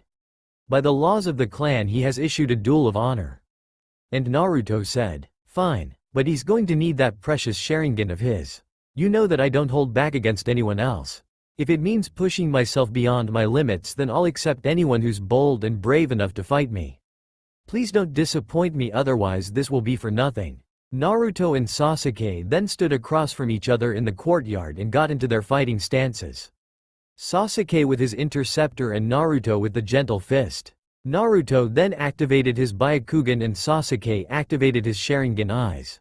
But what surprised Hiashi most was when Naruto completely coated his hands in green wind chakra as they formed the shape of a fox head. Hiashi then said, well, this is unexpected. I didn't think he'd have completed that one already. It seems as if Naruto's perfectly mastered his own version of the gentle lion's fist technique. The 8 trigrams gentle fox fist. His strongest technique. I didn't think he would have mastered it this quickly. Even with shadow clones I'm impressed. He must be the second prodigy of the Hyuga clan I've seen since Neji began training with him. And Kakashi said, so what's that mean for Sasuke? If that's Naruto's strongest technique, how strong could it really be? And Hiashi said, he almost put the clan elders in the hospital with a shattered rib cage, and if he'd hit them any harder, death. Kakashi then said, Sasuke, be very careful. If you get hit by that you might end up dead. And Sasuke said, Well, at least now I know where we stand on what your true feelings about me are, Naruto. You're willing to possibly kill me to prove you don't need therapy sessions, right? Well, I'm afraid we don't have a choice. The Hokages ordered us to do this and I don't like it either. But it's for our own good as a team. And Naruto said, then you're not going to survive this, Sasuke Uchiha. Prepare to be put in the hospital for a month. Whenever you're ready to start the fight. Hiashi then said, combatants ready? Begin. Sasuke and Naruto rushed towards each other as Naruto sent his first strike towards Sasuke's head. Sasuke just barely dodged the strike as he felt the wind chakra cut his face. Naruto then sent another strike to Sasuke, aiming for his chest and rib cage. Sasuke, leaning backwards, avoided those attacks as well and noticed that with every strike that Naruto sent at him, it didn't necessarily need to make contact to do damage. The wind chakra alone caused enough damage to his body to make him bleed out. Kakashi then activated his Sharingan and said, Dear Kami, Naruto is moving so fast. Sasuke's Sharingan can hardly keep up with him. Is this really Naruto I'm seeing? I had no clue he was this fast. I wonder what other elemental affinity he has. And Hiashi said, why not just watch the match and see for yourself, Kakashi? You might just be surprised at how much you don't really know about Naruto's abilities. He's only using one of his 2 chakra natures right now. Kakashi then said, what do you mean he's only using one of his? Wait, what? Did you just say he has 2 chakra natures? So what's his second chakra nature? And Hiashi said, you're about to find out very soon if Sasuke Uchiha isn't careful. Though I can assure you that it's the same as your main element, Kakashi. Kakashi then said, oh, shit.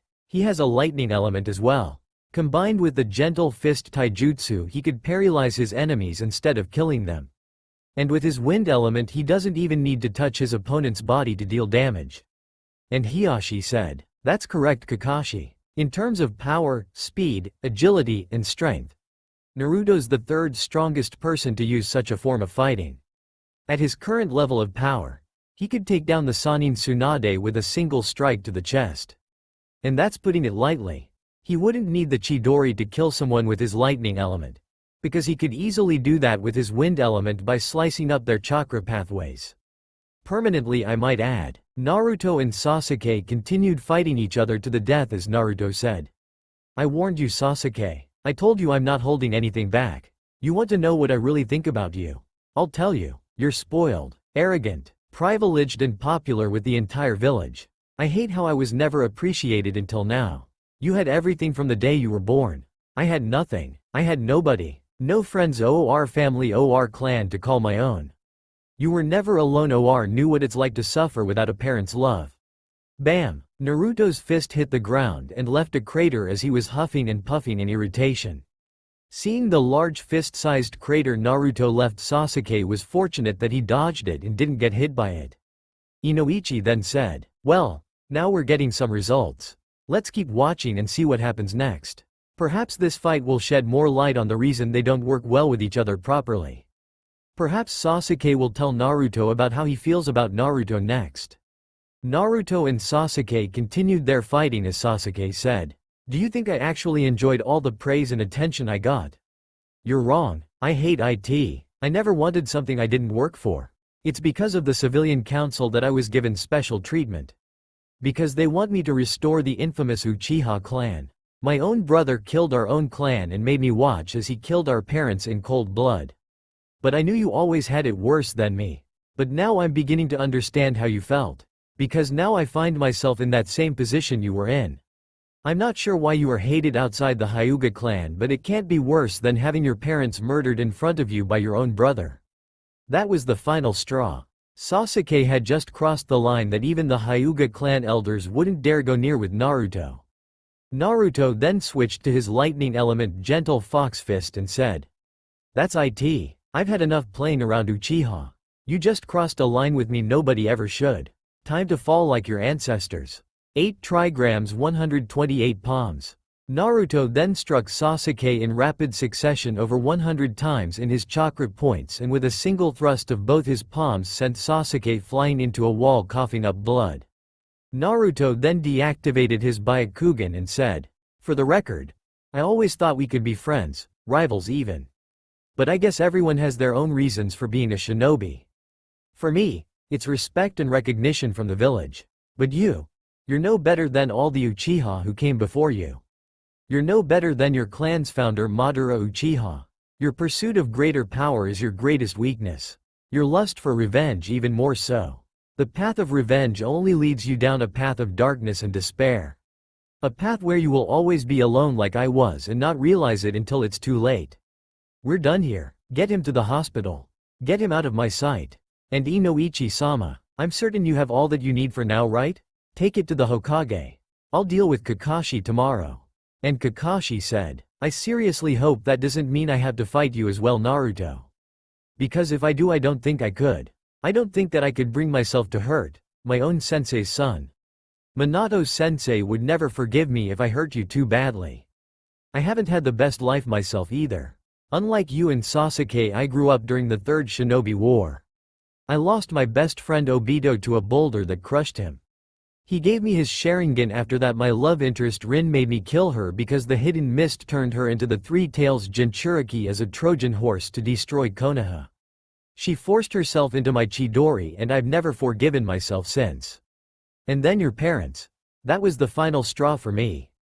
I'm sorry, Naruto. I really am. Naruto took one look at Kakashi over his shoulder with his Byakugan, and Kakashi knew all too well that Naruto was angry with him. Naruto then said, I don't give a damn about your pitiful sad stories from your life, Kakashi-sensei. All I care about is being ready to compete in the Chunin exams and getting promoted for now. But tomorrow, we will fight. And only one of us will be left standing. Now get your favorite student to the hospital before he goes into cardiac arrest. Be careful though. Don't want his ribs to puncture his lungs and fill them up with blood now, do you? Hiashi then said, It's as I've told you before, Kakashi. Naruto's one of, if not the most powerful Hyuga clan members there is right now. If what he's saying is true, Sasuke Uchiha might die if left untreated. Kakashi then carefully picked up Sasuke and rushed him to the hospital while Inoichi took his report to the Hokage. One thing was certain, when all of the therapy sessions were done with, there was going to be a lot of bad blood between Kakashi and his two students. The question is, who would kill who first? Only time would tell. After 5 months of multiple annoying therapy sessions with Inoichi Yamanaka, even though they all ended up with Kakashi, Naruto and Sasuke fighting each other, they managed to get their feelings and opinions about each other out of the way and work as a team. Kakashi learned that he was being a hypocritical teacher of his own ninja way. Sasuke learned from the Hokage the truth about why his clan was killed by Itachi. And Naruto? Well, let's just say his opinion of Kakashi and Sasuke were very deeply rooted from the fact of Kakashi was his father's student. Kakashi had a borrowed Sharingan from his not-so-dead teammate Obito Uchiha. And that not every promise he made was kept true to his word. And Naruto himself removed his jacket and shirt, revealing the multiple cuts and scars received throughout his childhood. Seeing them, Kakashi and Sasuke were horrified and shocked that Naruto was always going through such things and never told anyone else because he thought nobody would believe him. Contrary to popular belief, Kakashi did when he admitted to Naruto that he was one of the Anbu that guarded him after his parents died by order of the third Hokage. Before they entered the academy, Naruto turned to Sasuke and Kakashi and said, Whatever happens from this point forward, I really hope neither of you are showing me any pity for what I've been through compared to your life, Sasuke. Kakashi-sensei. The two of you actually had parents in your lives.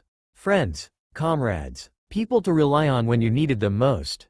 Had certain circumstances been different, maybe none of us would have needed therapy to begin with. Well, let's get this written exam over with and on to the practical exam. And Kakashi said, Naruto, just how exactly do you know that it's a written exam? Sure, we're at the... Of course you would have caught on to it first, wouldn't you? Oh well, whoever your proctor is, I hope he's prepared to deal with you three. Sasuke, Naruto and Hinata entered the academy, and as they were going up the stairs to the third floor, ignoring the genjutsu over the second floor sign, they were stopped by Rock Lee, who was curious if what his teammate Neji Hyuga said was true about Naruto being a greater prodigy than him. Neji then said, Lee, stop this ridiculous effort to fight Naruto-sama right now or I'll put you down myself. You have no clue just how strong he truly is in the gentle fist taijutsu arts. He has mastered every single one of both main and branch house Hyuga clan's techniques and even created his own variations of them. If you fight him and get hospitalized before the second round, let alone the start of the first round, don't say I didn't give you a chance to walk away." And Lee said, "I'm sorry Neji, but my pride as a taijutsu user won't allow me to back down so easily.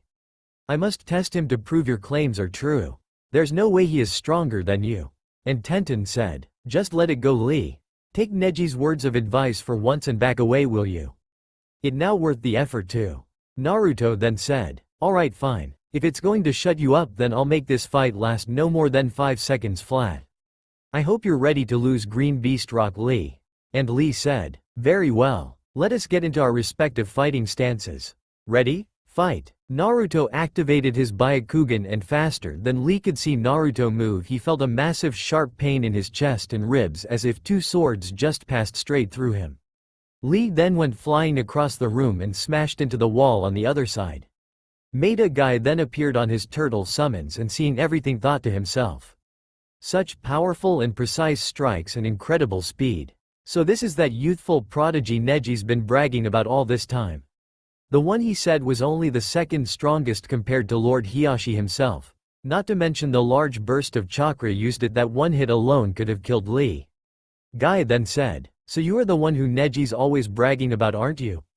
The one student of Kakashi Hitaki, my eternal rival, whose gentle fist taijutsu is only comparable to that of the Hyuga clan head and elders. Naruto Uzumaki Hyuga. You almost killed my student Rock Lee.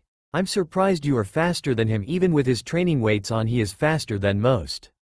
That's very impressive. We should have a very youthful sparring match sometime." And Naruto said, "That would be ill-advised of you to do, Maida Guy sensei. Even Neji knows the fullest extent of my abilities and can barely keep up with me in a one-on-one no-holds-barred match. You would be on the ground before you could even open the first of the 8 gates to strengthen your body. Plus, doesn't that particular taijutsu, the Hidden Lotus and Reverse Lotus and Leaf Hurricane, cause massive damage to the muscle tissue and major arteries and ligaments, ripping your muscles apart one at a time? Isn't that why it's considered forbidden among the Gukin heavy fist taijutsu style users? Because the 8th gate results in the user's own death. A bit of advice Lee. Don't be so eager to learn a technique your body's not yet strong enough to use. The harder you push your body, the more energy you waste trying to master that skill. Being strong is one thing, but being the strongest, well, there's only 2 people who hold that title. Me and Neji. Hinata's the 3rd strongest of the Hyuga clan. Hanabi is the 4th strongest of the Hyuga clan, and Hiashi is the 1st. 5 Hyuga, including myself, could easily take down a seasoned jonin like you. This was fun but also a waste of my time." Lee then got back on his feet with Guy helping him back up to stand as Neji said, "I tried to warn you Lee, but your stubborn ignorance got the better of you again. There's always a time to know when to fight and when to back down from a tough opponent. Naruto-sama isn't lying. There's 5 people in my clan currently who's the strongest. First is my uncle, Lord Hiashi. Second is Naruto. Third is me. Fourth is Lady Hinata. And the 5th is Lady Hanabi. Be thankful all he did was knock you down. Had he come at you with intent to kill, your career as a shinobi would be over permanently." Lee, Tenten and Neji then made it to the testing room on the 3rd floor, where everyone was dead silent and not once looked in Naruto's direction. Neji then thought to himself, "It serves all these other fools right, thinking their skills could match against Naruto's. Even I'm not that crazy to even consider challenging him to a battle of will and skills. They don't have any idea just who the strongest Hyuga really is in this room. And it's not me. Their fates are all sealed." The first round had begun, and just as Naruto assumed, it was a written exam. Naruto knew that cheating was needed to get the information, so after the testing began, he and Neji used their own Byakugan to view the test answers from the person in front of them. Naruto's teammates Hinata and Sasuke realized the same thing. Sasuke used his Sharingan and copied the handwriting of the person in front of him, and Hinata tried to use the best of her knowledge to get as many as she could correct. When the time limit was almost up, the proctor Ibiki Morino said, "Alright, pencils down, time for the 10th question. But you should know that taking this question and failing to answer it will result in your entire team failing, and you can't take the exams again. So who's brave enough to take it?" Nobody moved from their seats as Naruto casually said, "You sure do enjoy playing mind games, don't you, Ibiki Morino? Doesn't surprise me since you work in the T&I department with Anko Mitarashi. You're practically trying to make people give up. I knew from the start that this was a written exam and we'd be split up to prevent cheating when really it's quite the opposite. You wanted all of us to cheat and see how much information we could get before getting caught. Information gathering skills is what this was. The written part was simply a way to see how we got the information without getting caught. And Ibiki said, "What? When? How did you figure all that out before even starting the test? How did you know exactly what my profession is? How could you have known exactly how to pass this test without being noticed?" And Naruto said, "Simply put, I read the body language of everyone here before it started. They were all very jumpy, nervous, or in some people's cases, very on edge, not knowing who or what to expect. When you showed up and explained the rules and points system you put in place, I realized just by reading your body language after you began the test that you never once looked to see who's cheating and who's not. The Chunin Sentinels never once looked away from their clipboards. Physically, that is. They looked over it, indicating that they were your spies for who cheated and who didn't. Your plan was perfect, almost too perfect, but you made one small mistake, Ibiki." And Ibiki, now calm but internally furious, said, "And just what was my big mistake that I made, if you don't mind me asking?" And Naruto said, "The only mistake your test had was that there really wasn't a 10th question meant for written portion of the test, because the final question was a matter of choice. Take the final question and risk everything, or drop out and try again in another year. The second flaw in this question was when you said that we can't take the exams again. That decision lies in the hands of the Hokage, not the proctor. So in a way, you failed your own test with your mind games, Ibiki Morino. A shame, really. I expected more than this. It was too easy. Even if I did cheat, I still wouldn't have to. I studied and studied and studied for 5 straight months for something like this, so I was already well prepared. So like I said, it was a dead giveaway from the start. Oh, and one more thing. You might want to get behind me." Everyone got behind Naruto as the glass window shattered and came flying in was Anko Mitarashi. Naruto then said, "Hyuga clan art, rotation." A huge dome of chakra then surrounded everyone and deflected a lot of the glass shards, sending them back and away in multiple directions. Tenten was shocked. That rotation technique was big enough to cover everyone in the room. Not to mention he held it for a good 10 minutes before all the glass was gone. Naruto then cancelled the technique and, relaxing his body and taking a deep breath, said, "As flashy as that entrance of yours was, it could have gotten some of us in the front row of the room hurt or killed Anko Mitarashi. Your carelessness could have costed the life of a clan heir and had major consequences if you had. The head of said clan or clans could demand the Hokage removed you from being a shinobi entirely. Or have your shinobi license revoked." And Anko said, "Yeah, I guess I didn't think of it that way. Sorry, kid." "Well, what the hell, Ibiki? Why so many genin teams passing your test this year? I count 48 genin. You're getting sloppy, Scarface." And Ibiki said, "Well, perhaps we have a much better crop of genin this year, and what did I tell you about calling me Scarface, you bimbo snake slut?" And Anko said, "We'll settle this little dispute later, Ibiki. Right now, all of you victims, genin, follow me to training grounds 44. The Forest of Death. Be there or be disqualified." Naruto then said, "Well guys, looks like the next one is a survival challenge. This will be very fun and interesting. Quick question, Ibiki. Are you and Anko Mitarashi dating each other? Or are you just co-workers with other benefits?" Hinata's face turned red and got a nosebleed as she never thought Naruto could also play mind games. At the mention of other benefits, all the guys and girls knew exactly what he meant and got nosebleeds themselves.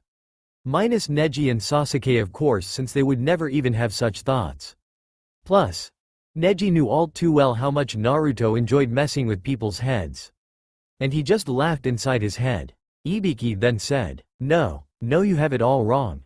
We aren't dating or that. Not that I don't have the same books as Kakashi, because that's just ridiculous. Why would I stoop so low like that? It's unheard of." And Naruto said, "That's funny, because my Byakugan is showing me that you have the very same book as Kakashi-sensei hidden inside your inner pocket of your trench coat. I never thought the head of the T&I department was a pervert." All the genin left the academy to the Forest of Death as they all still had massive nosebleeds that wouldn't stop and very, very dirty thoughts that wouldn't go away. Naruto had gotten into their heads already and he knew it.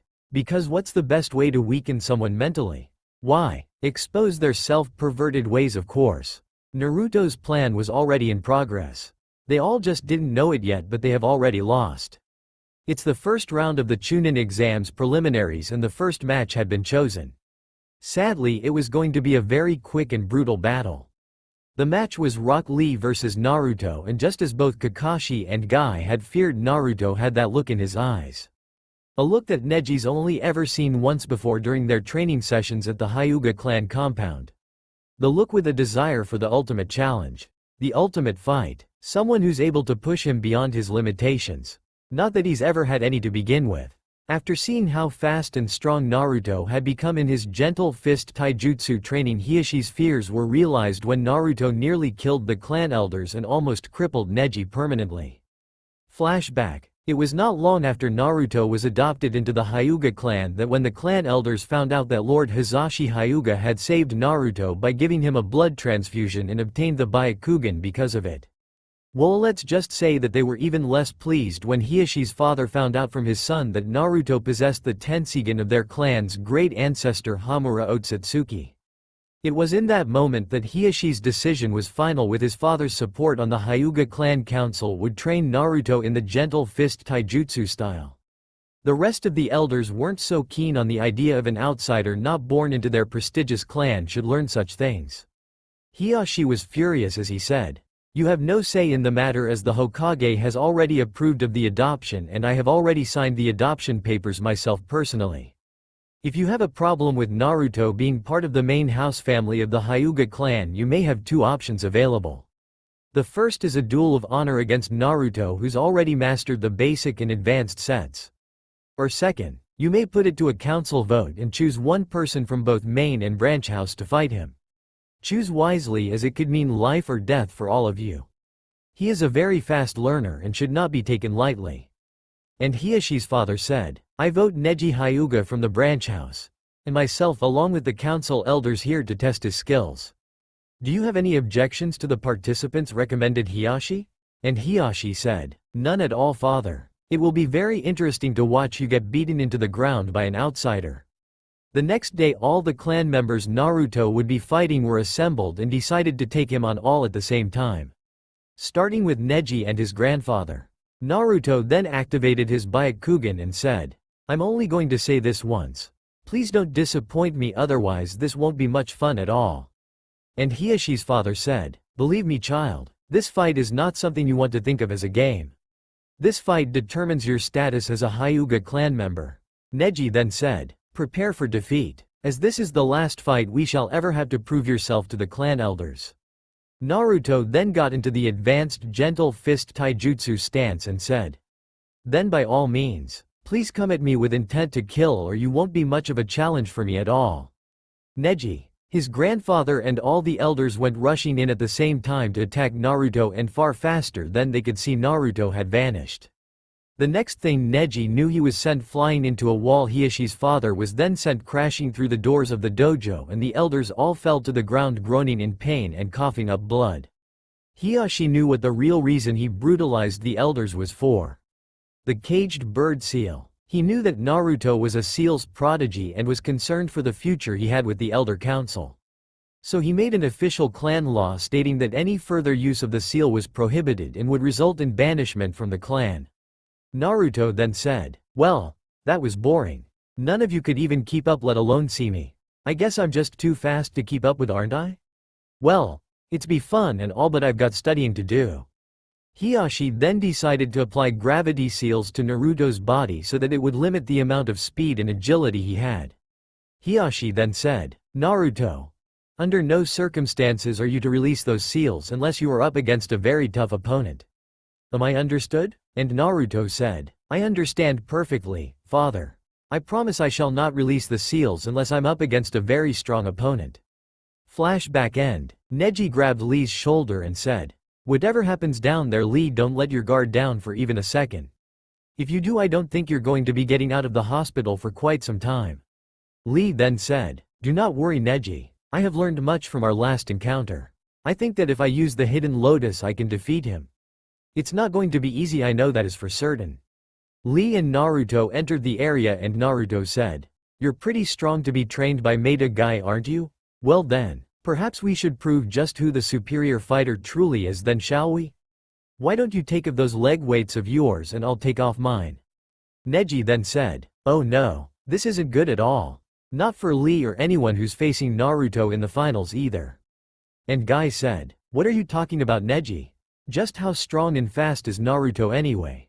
It's not like he could easily defeat Lee after opening the 8 gates, can he?" And Neji said, "Believe me, sensei, you're about to find out just what makes Naruto-sama so dangerous among the Hyuga clan. What he's about to do he may only have permission from Lord Hiashi or another main house member to do." Naruto then looked up to the balcony and said, "Hinata-chan, do I have your permission to unlock the first level of the seals?" And Hinata said, "Go ahead, Naruto-kun, but only the first level. Father would be upset if you went to the extreme lengths of unlocking the highest level." And Kakashi said, "Hinata, just what exactly type of seals are placed on Naruto's body? Because from what I can tell they look like..." "Oh crap, well this fight is already over. Those are gravity seals, Guy. They were originally designed by Lord Jiraiya and Minato-sensei as an alternative to using weight training. If Naruto has at least 10 levels of that seal or more placed on him, then it's all over from here." Naruto then went through hand seals and said, "Sealing art. Gravity seal level 1. Release." A huge burst of chakra could be seen shrouding Naruto as he prepared for his fight with Lee.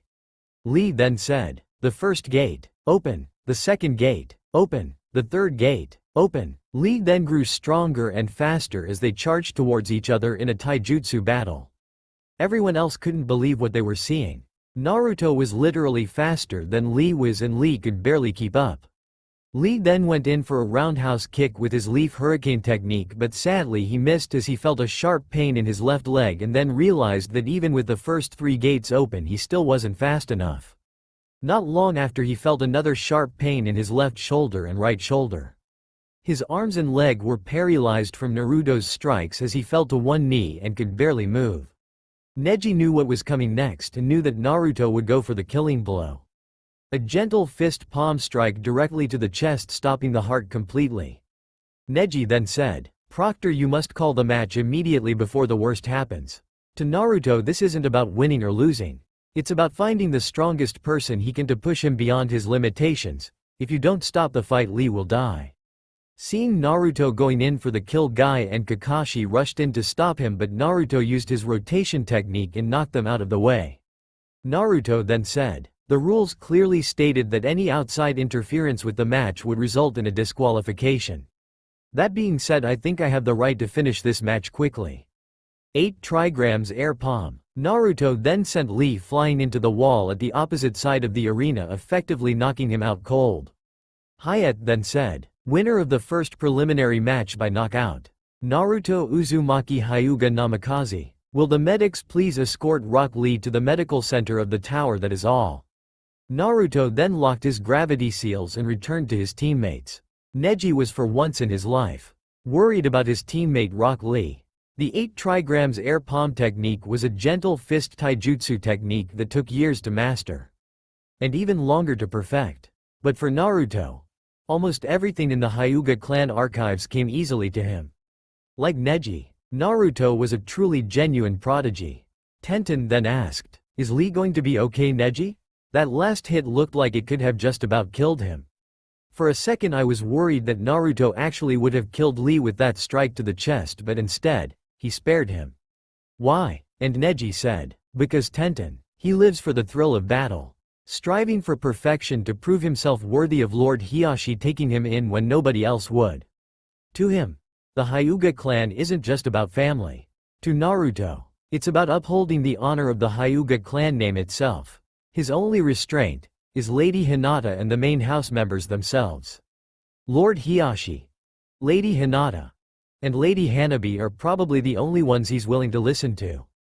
If he unlocked all the gravity seals at level 10, Lee would be dead. Had Naruto chosen to strike Lee in the heart or the head, he would still be dead within days of entering the hospital. He craves a powerful opponent, one so strong that even he has trouble keeping up with. He doesn't even perceive Guy Sensei as a major threat either. Simply put, Tenten Even with all of your weapons and skills with a sword. You still couldn't defeat me, correct? Well, imagine all of those weapons. Instead of being scattered, or sent back at you and you're turned into a pincushion. Hearing Neji's description of Naruto's base skills alone had frightened her to the point where she was glad that she wasn't facing him at any point in the exams, otherwise she was bound to end up like her teammate Rock Lee. Eventually Naruto would get that challenge of a lifetime he so desperately craved. The thing was, it would be Gaara he had to face in the eventual finals. The only question is, how afraid would Gaara be once he realized who his opponent would be? Only time would tell. Godzilla and Mothra had reverse-summoned Naruto and Hinata to the land of the kaiju for training. But not just any kind of training. They were going to become the first pair of kaiju sage. They were going to be taught in the art of senjutsu. Naruto then looked around and noticed the giant dormant volcano in the form of a palace. And on the other side of the landscape was a giant lush forest below it. And beyond that was what looked like a giant barren wasteland where nothing could survive. He had a pretty good idea that was where the traitorous kaiju Ghidorah was banished to. So he and Hinata agreed to stay away from it at all costs. Godzilla and Mothra then showed up and said, "Welcome to the land of the kaiju. Unlike other summons, our land is divided up into kingdoms." Mothra then said, "The Forest Kingdom is where I reside in. It's just below the Volcano Kingdom where Godzilla resides with his advisor Rodan. We have brought you here to become the first ever pair of Kaiju Sage Mode users. Rodan is the sage of the Kaiju for all the kingdoms, including Skull Island where King Kong resides. I shall be observing your training, Lady Hinata. Godzilla shall oversee your training, Naruto-sama." And Naruto said, "Then I take it that wasteland over there is where Ghidorah, the Kaiju traitor, resides when he was banished? I'm also going to assume that you want us to avoid going there at all costs as well while we're here?" And Godzilla said, "That's correct. Ghidorah hates all humans and would rather see them extinct while we are made the superior species of the world. He is a very prideful and misguided kaiju whose only goal is mass extinction of all human life. For that reason he was banished after an attempt to overthrow me as the kaiju king. A seal was set in place by your mother's clan to prevent him from ever being summoned. Humans were not the cause of your mother's clan and their demise. Ghidorah was the one responsible for the Uzumaki clan's destruction. Such numerous deaths and destruction could only be caused by him. It was the first Hokage and his wife who upon my request caged him away and placed a seal that prevents him from being summoned. A very powerful seal that must never be broken as it suppresses his powers. Without his ability to drain the life from others, he isn't much of a threat to anyone or anything. He's more a prisoner of his own people than he is a comrade of the Kaiju clan. He is essentially powerless. But enough of that. We must begin your sage training immediately. We only have 1 month to train both of you and very little time to get it done. 1 day here in the Kaiju world is equal to 1 week in your human world. Time moves faster here, so we must get started." And Naruto said, "So that means that 1 week here is 1 month in the human world as well, right?" Makes sense. Time moves slower in the summons realms because they are a separate part of time and space and could technically be classified as a type of space-time summoning technique. But at the same time it could also be viewed as a form of sealing technique also. I've never given the summoning technique much thought as to how it originated until now. Naruto went with Godzilla and Rodan into the Volcano Palace training grounds to start his training, while Mothra had taken Hinata down to the forest to train in her sage mode. By the time Naruto had stepped into the training grounds, he immediately realized just how hot it really was. It didn't make things any better when Godzilla and Rodan said that he would have to sit perfectly still in meditation throughout the duration of his training. Rodan then said, "Sage mode, or senjutsu as you humans call it, is the art of becoming a sage by way of taking in nature energy and converting it into chakra. But you must be careful. Take in too much nature energy and you will become a kaiju. But take in too little energy and nothing will happen. The worst case scenario, you could possibly die if you don't have full concentration and control of your chakra. Let's begin." Naruto then sat on top of a mountainside in the lotus position, meditating like he always does. He made it a part of his regular training routine to do so from dawn to dusk. The Kyuubi then appears in front of Naruto behind his cage and looking down at Naruto said, "HMPH. I'm surprised you can trust those overgrown monsters so easily, but you refused to even once heed my advice when I tell you that they're only using you and your mate for their own personal gain. I'll be waiting for you to tell me I'm right and you were wrong when this is over. Oh, you should also be aware of the fact that I sensed my younger brother Shukaku. The one Tails and his host at the preliminary rounds. He's probably been trying to escape for years now. And with as weak as that seal holding him is, it's only a matter of time before he does and kills everyone.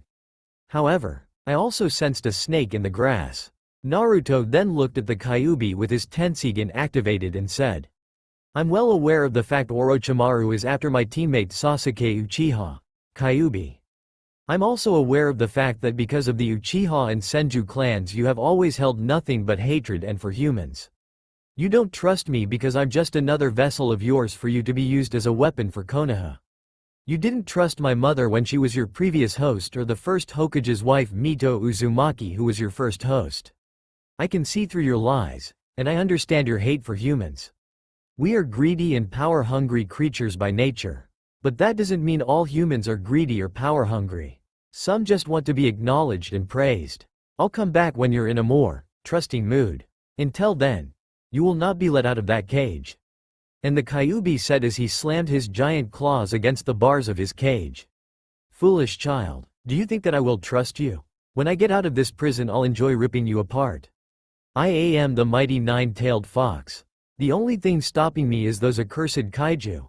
Without them to save you we-tailed beasts would be the superior beings. Don't you dare ignore me. I swear I will get out of here. No matter how long it takes. And Naruto said as he walked away from the cage. Yeah, good luck with that furball. Since considering the seal my father used to contain you inside me is powered by the Shinigami, if one of us dies we both die. Sue. Good luck getting out without ME to unlock your prison. Perhaps in a few years I might consider it, but until then, not a chance. Especially since the kaiju are the ones with the key to the seal. Which I have by the way. Naruto then vanished from his mindscape and back to the real world as he realized that his chakra reserves increased. Rodan and Godzilla just stared at him with pride, knowing full well that he had great potential and would be taught earth and fire manipulation afterwards. Rodan then said, Congratulations Naruto-sama, you have just mastered the first step to using Sage Mode. Taking in nature energy. The next step is I should say Lord Godzilla-sama's elements earth and fire. You are able to use the water, wind, and lightning elements. Which gives you access to the ice release, storm release, and swift release. We will teach you the basics of earth and fire manipulation to make the lava release and eventually crystal release element. Crystal release is a combination of water, earth, and wind release. It's basically what is known as a Kakemora. 3 elements mixed to make a completely new element. The particle release of the hidden stone being a good example, which is earth, wind, and fire manipulation combined. The third Tsuchukage can use this particular ability, but it takes years to master. Another good example is the magnet release and scorch release of the hidden sand village. These particular Kakei Genkei are a combination of wind and earth, and wind and fire. Every case cage has been able to use the magnet release by studying the Shukaku and his sand manipulation. And Naruto said, so what you're saying is that different chakra natures can be a combination or mixed to make new chakra nature elements. And here I thought you had to be born with those bloodline abilities. Never thought you could mix 2 separate elements to make them as well. Alright. Let's get started on earth first, then fire manipulation. I want to master lava release, then move on to the crystal release. For now at least. The swift release and ice release seems to come naturally to me. Probably because those are my parents' natural chakra natures. Because my father had wind and lightning and my mother had water release, being from an island village originally she was more in tune with the water and possibly lightning elements. And Godzilla said, this is true. Not every Uzumaki clan member's natural chakra nature was water. Some of them had lightning. Some had wind. Some had fire and others had earth. But there were also Uzumaki clan members who had water and lightning. Some who had wind and water. Some who had earth and fire. And other rare cases where very few were born with a natural affinity for all 5 elements and could make multiple new elemental bloodline abilities. The most rarest being the yin-yang release. Meanwhile, with Hinata and Mothra, Mothra had Hinata sitting in a field of flowers deep within the forest kingdom as she was currently observing Hinata's progress. Needless to say that Hinata took to it just as easily as Naruto did. As she had almost managed to maintain her kaiju sage transformation, and this worried Mothra since staying in that transformation too long could cause her to become a kaiju completely. In Naruto's case, he would be a human version of Godzilla and Hinata would be a more human-like version of Mothra. They were aware of the risks in using let alone teaching their summoners their sage mode technique, but given the upcoming circumstances they felt like the ends justified the means to do so. A full week later. A full week in the kaiju world has passed and Naruto and Hinata's sage training was completed. To Mothra's surprise, Hinata's main natural chakra nature was water with a slight affinity for fire as well. Fire wasn't Mothra's specialty but water was. So while Mothra had worked on Hinata's water element, Godzilla helped her with the fire element. As for Naruto's training, well, let's just say he could now use both lava release and crystal release without exhausting his chakra reserves too much and relying on sage mode to use them. Naruto now stood face to face with Gaara as he glanced up at Hiashi as if asking for permission to unlock all his gravity seals on his body. Hiashi held up his hand and showed Naruto the number 5, indicating that only the 5th level of gravity seals may be allowed to be released. Naruto nodded his head in acknowledgement and looking back at Gaara said, "Are you afraid of me, Gaara? Are you and Shukaku worried I might just kill you before you even have a chance to make a move? I wonder, just how much control do you really have over your tailed beast's power? Let's find out, shall we? Proctor, when you're ready, start the match." And Genma said, "Very well then, both combatants ready? Begin." Gaara immediately activated his sand defense thinking that Naruto would go on the offensive with his taijutsu, but what everyone saw next shocked them, Hiashi included. Naruto then went through a series of hand seals and said, "Crystal release. Crystal dome jutsu." A wall of crystal pillars then surrounded Naruto as they protected him from Gaara and his sand. Sadly, no matter how hard he tried, Gaara could not penetrate the crystal barrier with his sand. Meanwhile, inside the dome, Naruto was channeling his chakra into all of the first 5 gravity seals. As he had finished, he noticed that the crystal dome he put up had slightly cracked on the outside but not the inside. Naruto then went through a series of hand seals and said, "Uzumaki clan sealing art, gravity seals level 5, release." A sudden burst of immense chakra and power was felt as up in the stands Tamari and Kankuro were amazed at what they just felt. A surge of chakra more powerful than even the Shukaku had caused the ground to crack, and to make things worse was Gaara's sand couldn't break through those crystal walls. Hinata then said, "It's over for him. Your brother has no chance of victory now. Naruto-kun has just released the 5th level of gravity seals on his body. What you're sensing is his natural chakra being steadily released throughout his body. And once that happens, it's over for anyone who's in his line of sight." The crystal dome shattered and the shards now levitating around Naruto like senbon needles ready to strike. Sasuke had seen this method before and smirked with a very sly and grin on his face that made the other genin and their sensei nervous as Asuma looks at Kakashi and asked, "Hey Kakashi, did you know he could do that?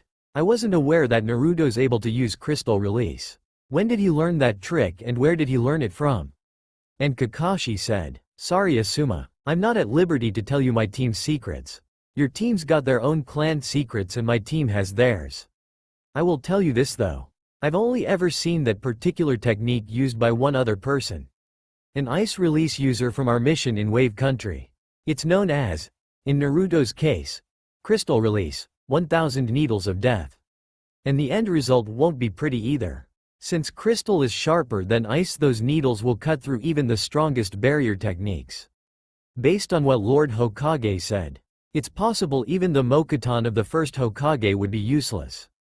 Naruto had demonstrated that technique for us on a training post in our team training grounds. They sliced through them like shinobi razor wire, and still kept going. They're like little projectiles that don't stop unless the caster cancelled the technique. It's an unavoidable technique that you cannot escape. All the other Jonin and Chunin were slack-jawed. Naruto had created a technique that literally seeks out the enemy's location and could break through barrier techniques. Was there anything that he couldn't do at this point? Up in the cage box, the Hokage and disguised Orochimaru as the case cage were equally interested and shocked for different reasons. Orochimaru was shocked because he knew that this would definitely ruin his invasion plans to kill the Hokage. But the Hokage saw this as an opportunity to see just what else Naruto was capable of. Back in the arena, Naruto had sent the crystal needles after Gaara, but no matter what he did with his sand, the crystal needles broke through and came back around for another attack. One at a time, the needles cut into Gaara's body, shattering his sand armor, drawing blood from every part of his body as Naruto commanded the needles to be ripped out of Gaara's body. Gaara fell to his knees for the first time in years as he screamed out in pain as he said, "What's this warm feeling all over me? What is this? It can't be. It's my blood." Ah, Temari then said, "Oh no, this is bad. Gaara's been hurt and now that monster is going to break free. Screw this." The plans failed. Just before Temari and Kankuro were able to go down and save Gaara, he began to transform into the Shukaku. Naruto knew that was going to be very bad, so he activated his Byakugan and channeling chakra into his fingertips he rushed towards Gaara and said, "Oh hell no. Not today Shukaku. 8 trigrams gentle fox fist." Naruto's hands were then fully coated with lightning chakra in the form of a fox's head. The next thing Gaara knew, he was sent flying as Naruto struck him in the seal that contains Shukaku and in the chest. Naruto then jumped up and onto the wall and using the chakra in his feet jumped up to the cage box and with a single clean hit knocked down the case cage, who was Orochimaru in disguise. The Hokage was shocked. Naruto just attacked another village leader. Was he insane or something? Hiruzen then said, "Naruto Uzumaki Hyuga, what are you doing? That's the case cage. Stand down." And Naruto said, "Open your eyes, old man. That's not the case cage. The real case cage is dead. Otherwise he'd be here to ensure the Shukaku didn't try to break free. Isn't that right, Orochimaru? These eyes of mine see everything. I would have seen the difference in chakra level between a KUSA genin and a cage level shinobi like yourself. You're not fooling anyone else. I didn't hit you hard enough to kill you, did I? That's a shame if I did. I was looking forward to battling the legendary Orochimaru of the Sannin." Orochimaru then pulled off his hat and case cage robes after getting up and said, HM. If it's a challenge you're looking for, I'm happy to give it to you. No holding back. I want to see what those eyes of yours can really do." Ah, the legendary Tenseigan. And here I thought that the Sharingan and Rinnegan were the superior ones. Those eyes of yours will be mine. An epic battle was about to begin. Orochimaru had lost all interest in killing the Hokage and now wanted Naruto's Tenseigan for himself. Hiruzen then said, "I'm the one that you're after, Orochimaru. You came to kill me, so let's get it over with and..." Oof. Why, Naruto, why did you? And Naruto said, "I'm sorry, old man, but you are more important than me. I'd happily die for Konoha 10 times over if it means you're not committing the Reaper's death seal. Evacuate the village. Lead your people. This is war and every war needs a general to lead their troops. You are the Hokage. Be one now. And worry about casualties later. Let's take this fight somewhere else, shall we, Orochimaru? The rooftop. You and me, right now." And Orochimaru said, "Foolish child, you dare to challenge me? Orochimaru of the Sannin, you truly must want to die. Very well. If you wish to dance with the devil, then I shall entertain you before I kill you." And Naruto said, "I've come close to death's door so many times that the devil and I are practically friends, Orochimaru. I've met the devil and you're not him." And Orochimaru said, "Idle threats and bluffing will get you nowhere, Jinchuriki. Show me your best skills." And Naruto said, "You might just regret asking me to do that. First we need to get a little bit of privacy. Crystal release. Crystal barrier prison jutsu."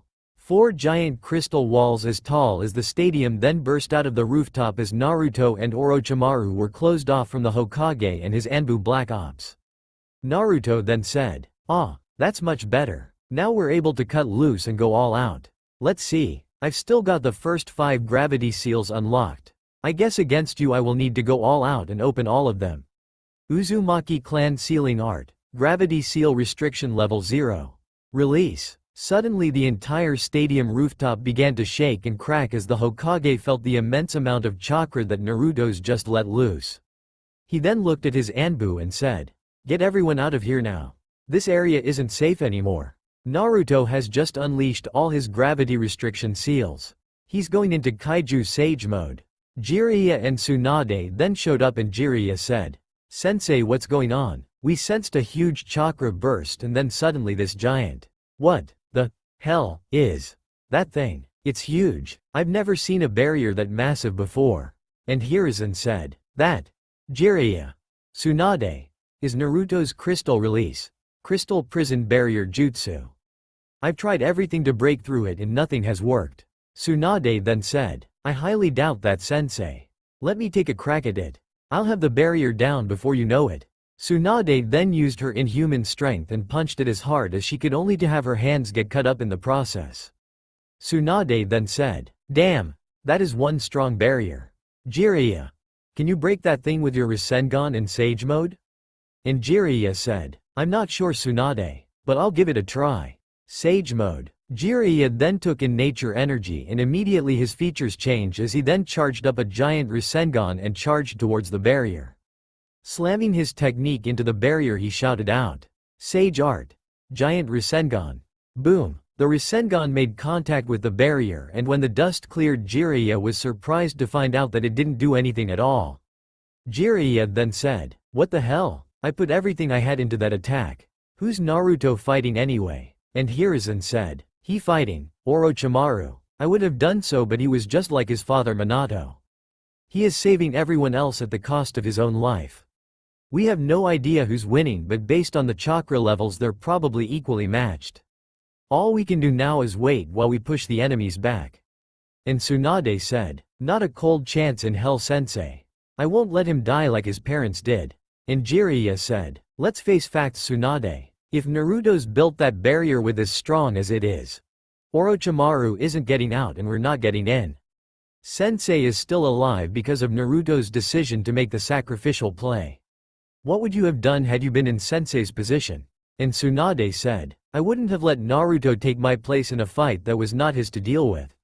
"Why? Why did he do it?" And Hiruzen said, "Naruto has very exceptional skills, Tsunade. We must be willing to have faith he can defeat Orochimaru." And suddenly the barrier began to shake and rattle as if an epic battle between gods was happening.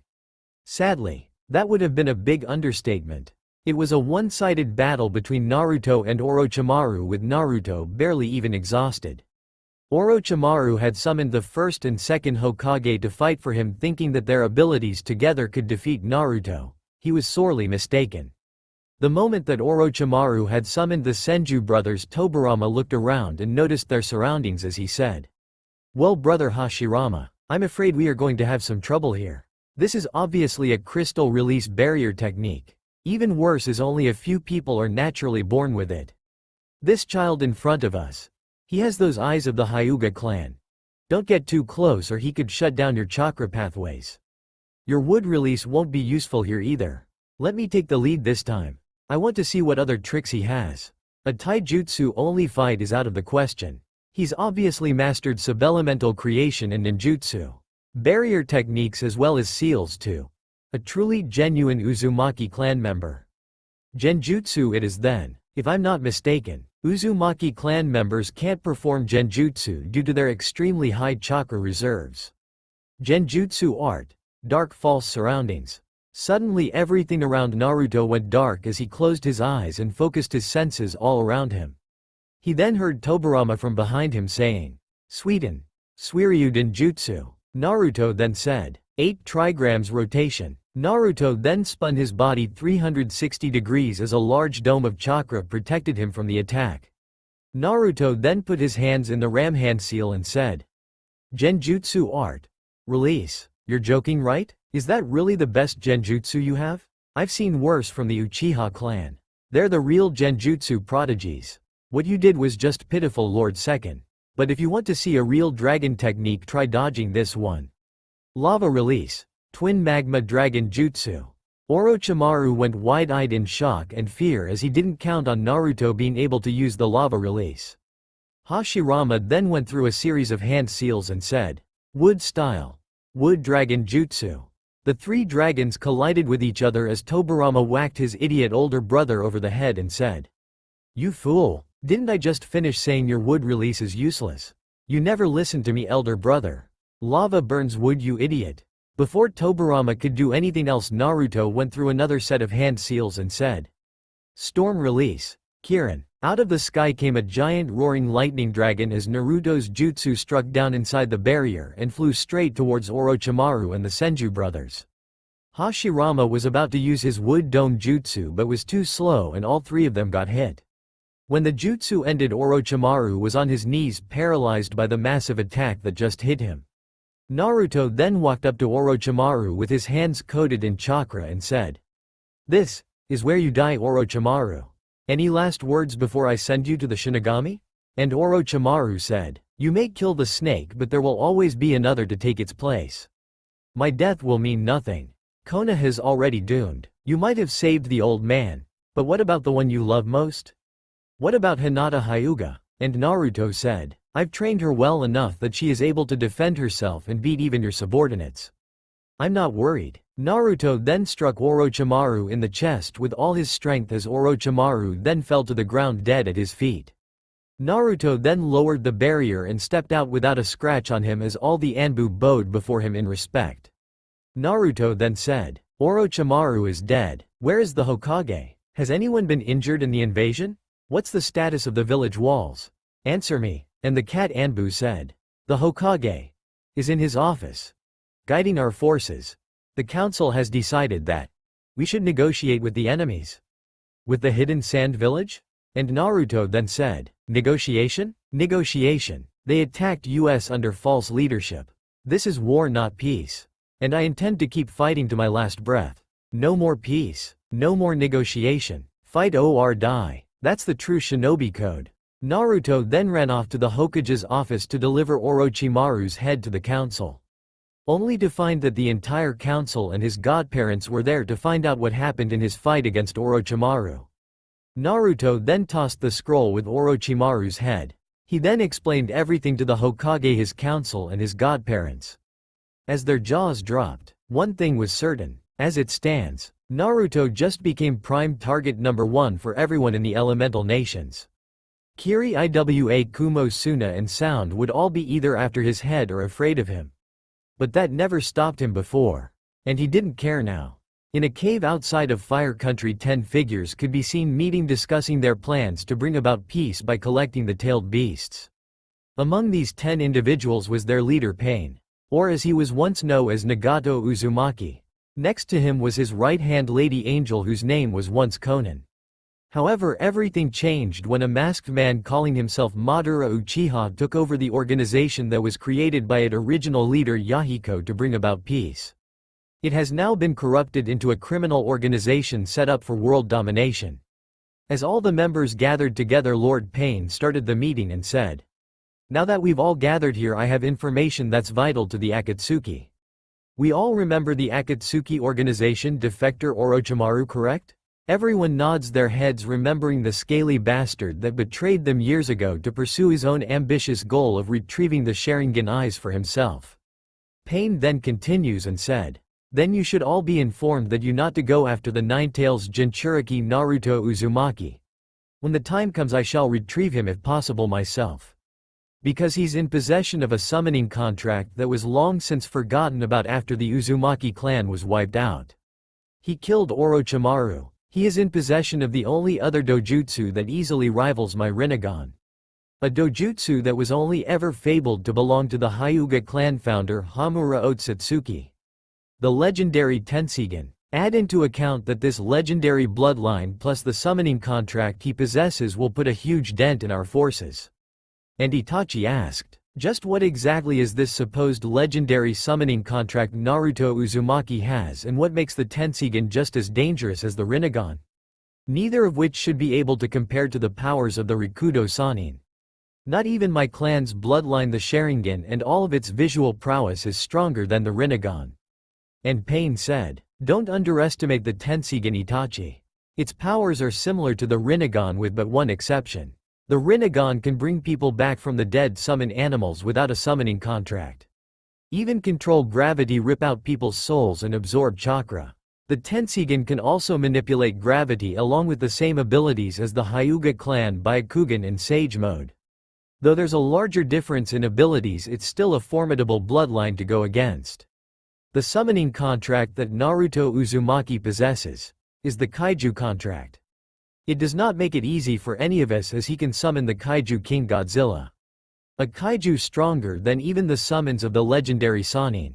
He could destroy entire villages and cities with but a single swipe of his tail. His armored skin is so thick that I doubt even your Mangekyo Sharingan abilities would be very effective against him. We are to start collecting the tailed beasts in order from 1 to 9. Deidara and Sasori, the two of you shall collect the 1 tails.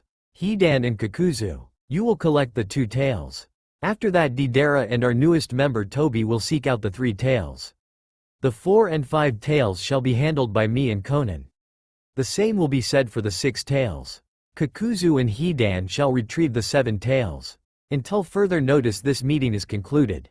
And as for Itachi and Kisame, keep your distance from the 9 tails Jinchuriki, unless you haven't forgotten that I am of the Uzumaki clan survivors. If any harm comes to Naruto Uzumaki, then you shall both pay the ultimate price. You all have your orders. Dismissed. Kakuzu then said, "Why do I have a bad feeling that there's more to this little story than our great leader is telling us? I'm beginning to think that the real reason he doesn't want us going after the 9 tails Jinchuriki is because of the fact that they're both Uzumaki. It's as the old saying goes, blood is thicker than water, but everyone has a price they're willing to pay. I'll play along for now, but if the 9 tails Jinchuriki shows himself, then I won't hesitate to try and retrieve him." And Hidan said, "Yeah, that goes double for me. I don't care how powerful this dojutsu is or how powerful these so-called kaiju summons are, I'm immortal." Itachi then said to himself, "I've got a very bad feeling about all of this. Why does that name sound so familiar? Godzilla. I'm certain I've heard that name mentioned somewhere before, but who could have? No, that couldn't be possible, could it? Kushina Senpai. I'm sorry. Mother, father, forgive my actions. Lord Fourth, I'm sorry I couldn't do more to protect your son." Itachi then looked to the rest of the group and said, "Kisame, you and the others follow your orders given by our leader. I have some business to attend back in Konoha. I wish you all the best of luck." They all then vanished from view and went to spy on the Jinchuriki they were assigned to collect. Meanwhile, Hidden Leaf Village, Hokage's office. Jiraiya had just gotten back from his most recent spying mission for Hiruzen on the Akatsuki organization, and what he found out from Itachi is that in 3 years' time the Akatsuki would make their move and start collecting the tailed beasts in numerical order. Sadly, the Hokage Hiruzen Sarutobi had just appointed his student Tsunade to be his successor to the seat of Hokage, as he decided to retire for the final time, not once warning her about the annoyance of paperwork and the secret to defeat it. After all, he didn't want her to make the job look easy so she could gamble now, did he? No, he wanted his successor Tsunade to suffer just as much as he had suffered while reinstated as Hokage. Currently we find Tsunade catching up on her sensei's paperwork, and after finishing she decided to have a few drinks. But just as she was about to leave, another stack of paperwork showed up on her desk. Tsunade then said, "Damn it all, there's gotta be a faster way to get this insufferable paperwork done so I can get out of here. Oh well, looks like I'm going to be sleeping here in the office all night again. I won't be able to spend time with Naruto and the Hyuga clan either. I must say that having Naruto around has really made me rethink what I've been doing with my life lately, unfortunately, after how he and that overgrown lizard and giant moth humiliated Katsuyu and Gamabunta. I guess it's not that I don't want to spend time with the kid, it's just that those eyes of his that hold such strength and conviction to kill me, and Jiraiya scares the hell out of me. Hiashi's told me what he's capable of, and I've even seen firsthand myself what he's capable of doing during times of war or invasion. He killed Orochimaru for Kami's sake, something even Sarutobi sensei couldn't accomplish. So how do you approach someone who's your appointed godchild that has an insane level of hatred for you and would rather see you dead in the ground without actually getting put into the ground by your own godchild? Somebody please give me the answer." Naruto then stepped through the window and, leaning against the wall, said, "Do you honestly believe that earning my trust will come that easily to you, old hag? I've heard that you like to gamble. So I'll make a bet with you. If you can convince all of the other villages, both big and small, to send their Jinchuriki to us or the Hidden Cloud for protection, and manage to gain alliances with all of them to show you're worthy of the Hokage title, then perhaps I might start trusting you." I've already taken a leap of faith with Jiraiya and asked him to teach me the Rasengan, and of course he agreed under two conditions. The first was he gave up on those disgusting novels of his. And the second was that he regularly reports everything about my training and the Akatsuki organization via the Shadow Clone Jutsu and Toad summons. And he reluctantly agreed to both of them. So now I ask you, Tsunade, are you willing to prove yourself worthy of being made Hokage, or do you still wish you hadn't been made Hokage? Last I checked there wasn't any age requirements to be the Hokage, correct? So technically even if you declined the position I could take the position in about 6 years from now. Maybe less than that. And for the record, I'll give you a hint about the secret to defeat paperwork. I am your copy and your abilities are my abilities. What I know you will also know. I appear in a puff of smoke and vanish the same way. I am like the clone jutsu but far greater than it as well.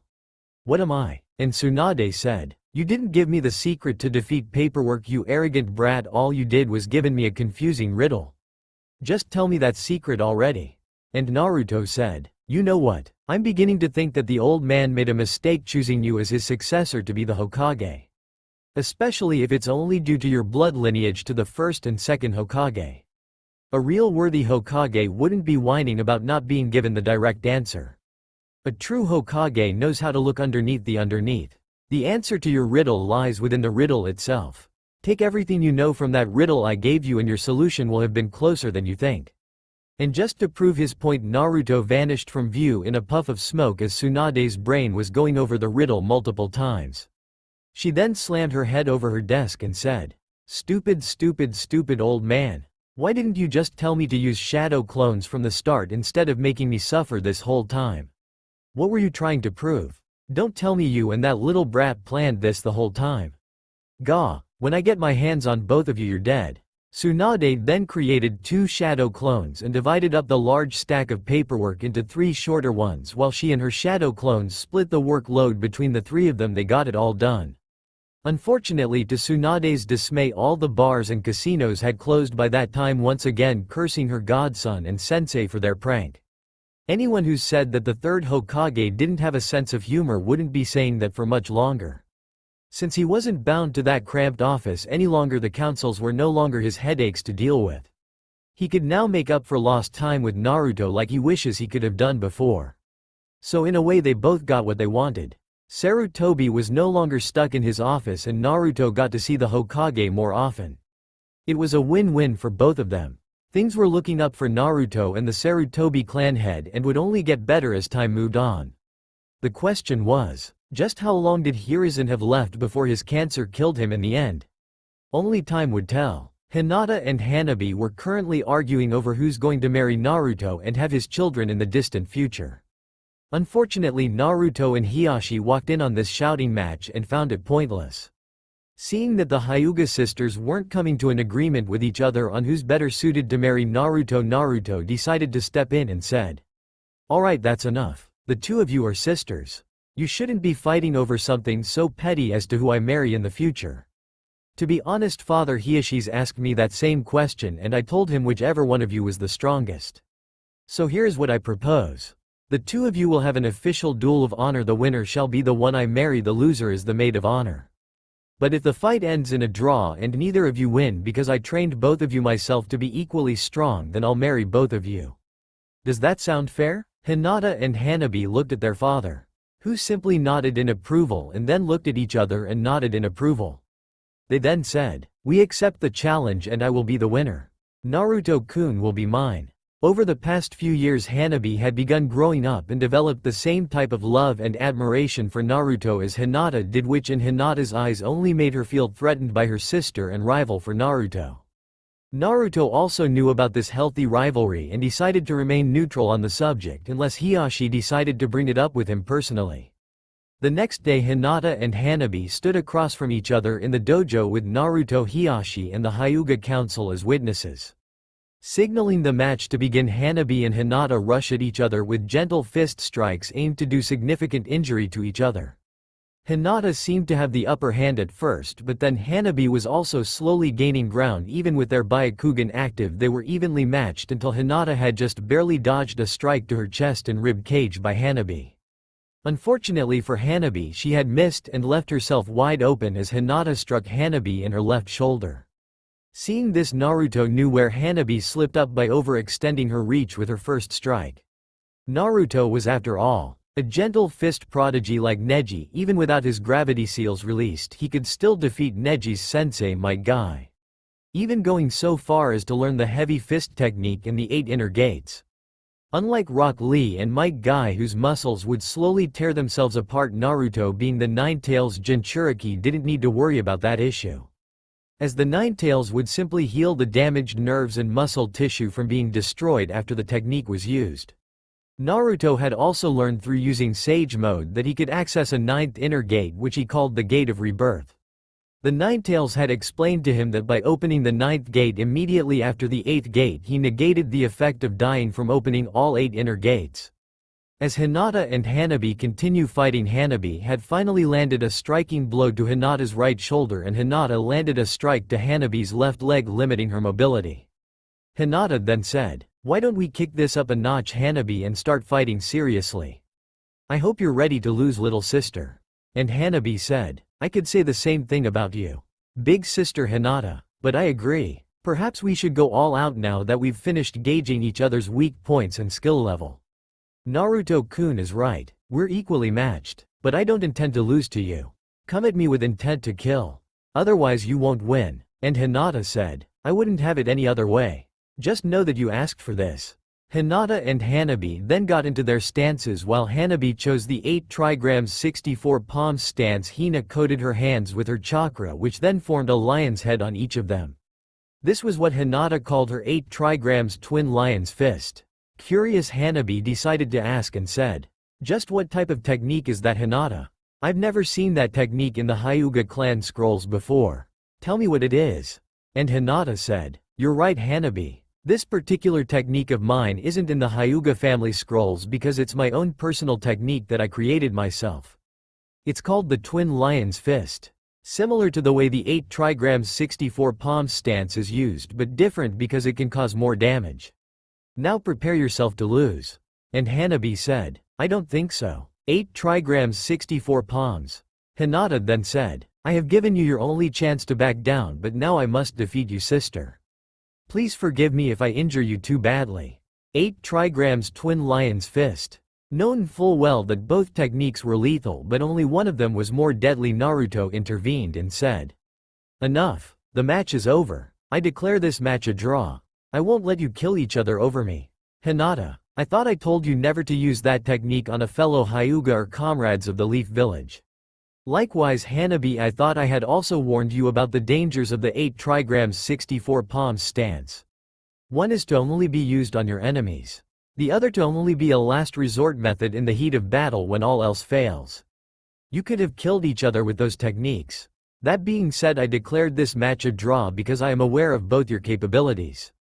Therefore I shall honor my word and marry both of you when the time is right.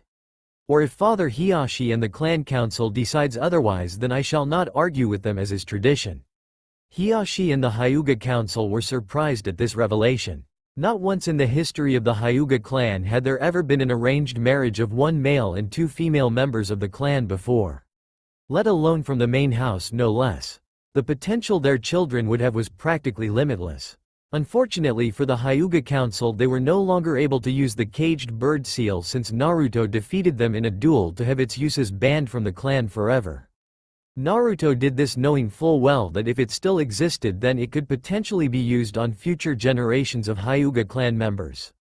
Especially with the possibility of 2 future heirs being born at the same time. It would have been a repeat incident of Hiyashi and his brother all over again. Something even he didn't wish to see happen to his future grandchildren. If that happened, then he could never forgive himself for allowing it. After Naruto had healed their wounds and reopened their chakra points, Naruto decided that since Hanabi was still a genin, they would wait until she was made a Chunin level kunoichi before getting married. By which point Hinata and Naruto would already be a Jonin level shinobi and kunoichi. Hanabi reluctantly agreed to the terms of both Naruto and Hinata and her father, as by that point Hanabi would have come of age to marry the man of her choosing. Which only meant that she had to work much harder to get promoted in the next Chunin exams. After the Sand and Sound invasion, Naruto and Hinata were promoted to Chunin for their exceptional performance and protection of their village and their people. Along with a few others from the Konoha 12 including Shikamaru Nara and Sasuke Uchiha, who helped push back the enemy's forces, causing them to retreat after Orochimaru was defeated. Kakashi couldn't have been more proud of his students. With Orochimaru dead and defeated, the Hidden Sound was under the leadership of Kabuto Yakushi now. And unlike Orochimaru, who manipulated people by tempting them with power, Kabuto had turned it into his own personal spy network. Now there was another snake's head to cut off, and with the Kusanagi in Konoha, or more specifically Naruto's possession, it would be all the more easier to accomplish. One thing was for certain. Naruto's life was going to change greatly in the most unexpected way. The Akatsuki organization was on the move, prepared to start collecting the tailed beasts. Unknown to them, they were actually reviving a monster of destructive power and pure evil. If they succeed, they will have unknowingly brought about not peace but rather the destruction of the entire shinobi world. The Ten-Tails would rise again, and this time Hagoromo Otsutsuki wasn't around to reseal its body from its chakra again. A task that would fall upon Naruto and Sasuke Uchiha.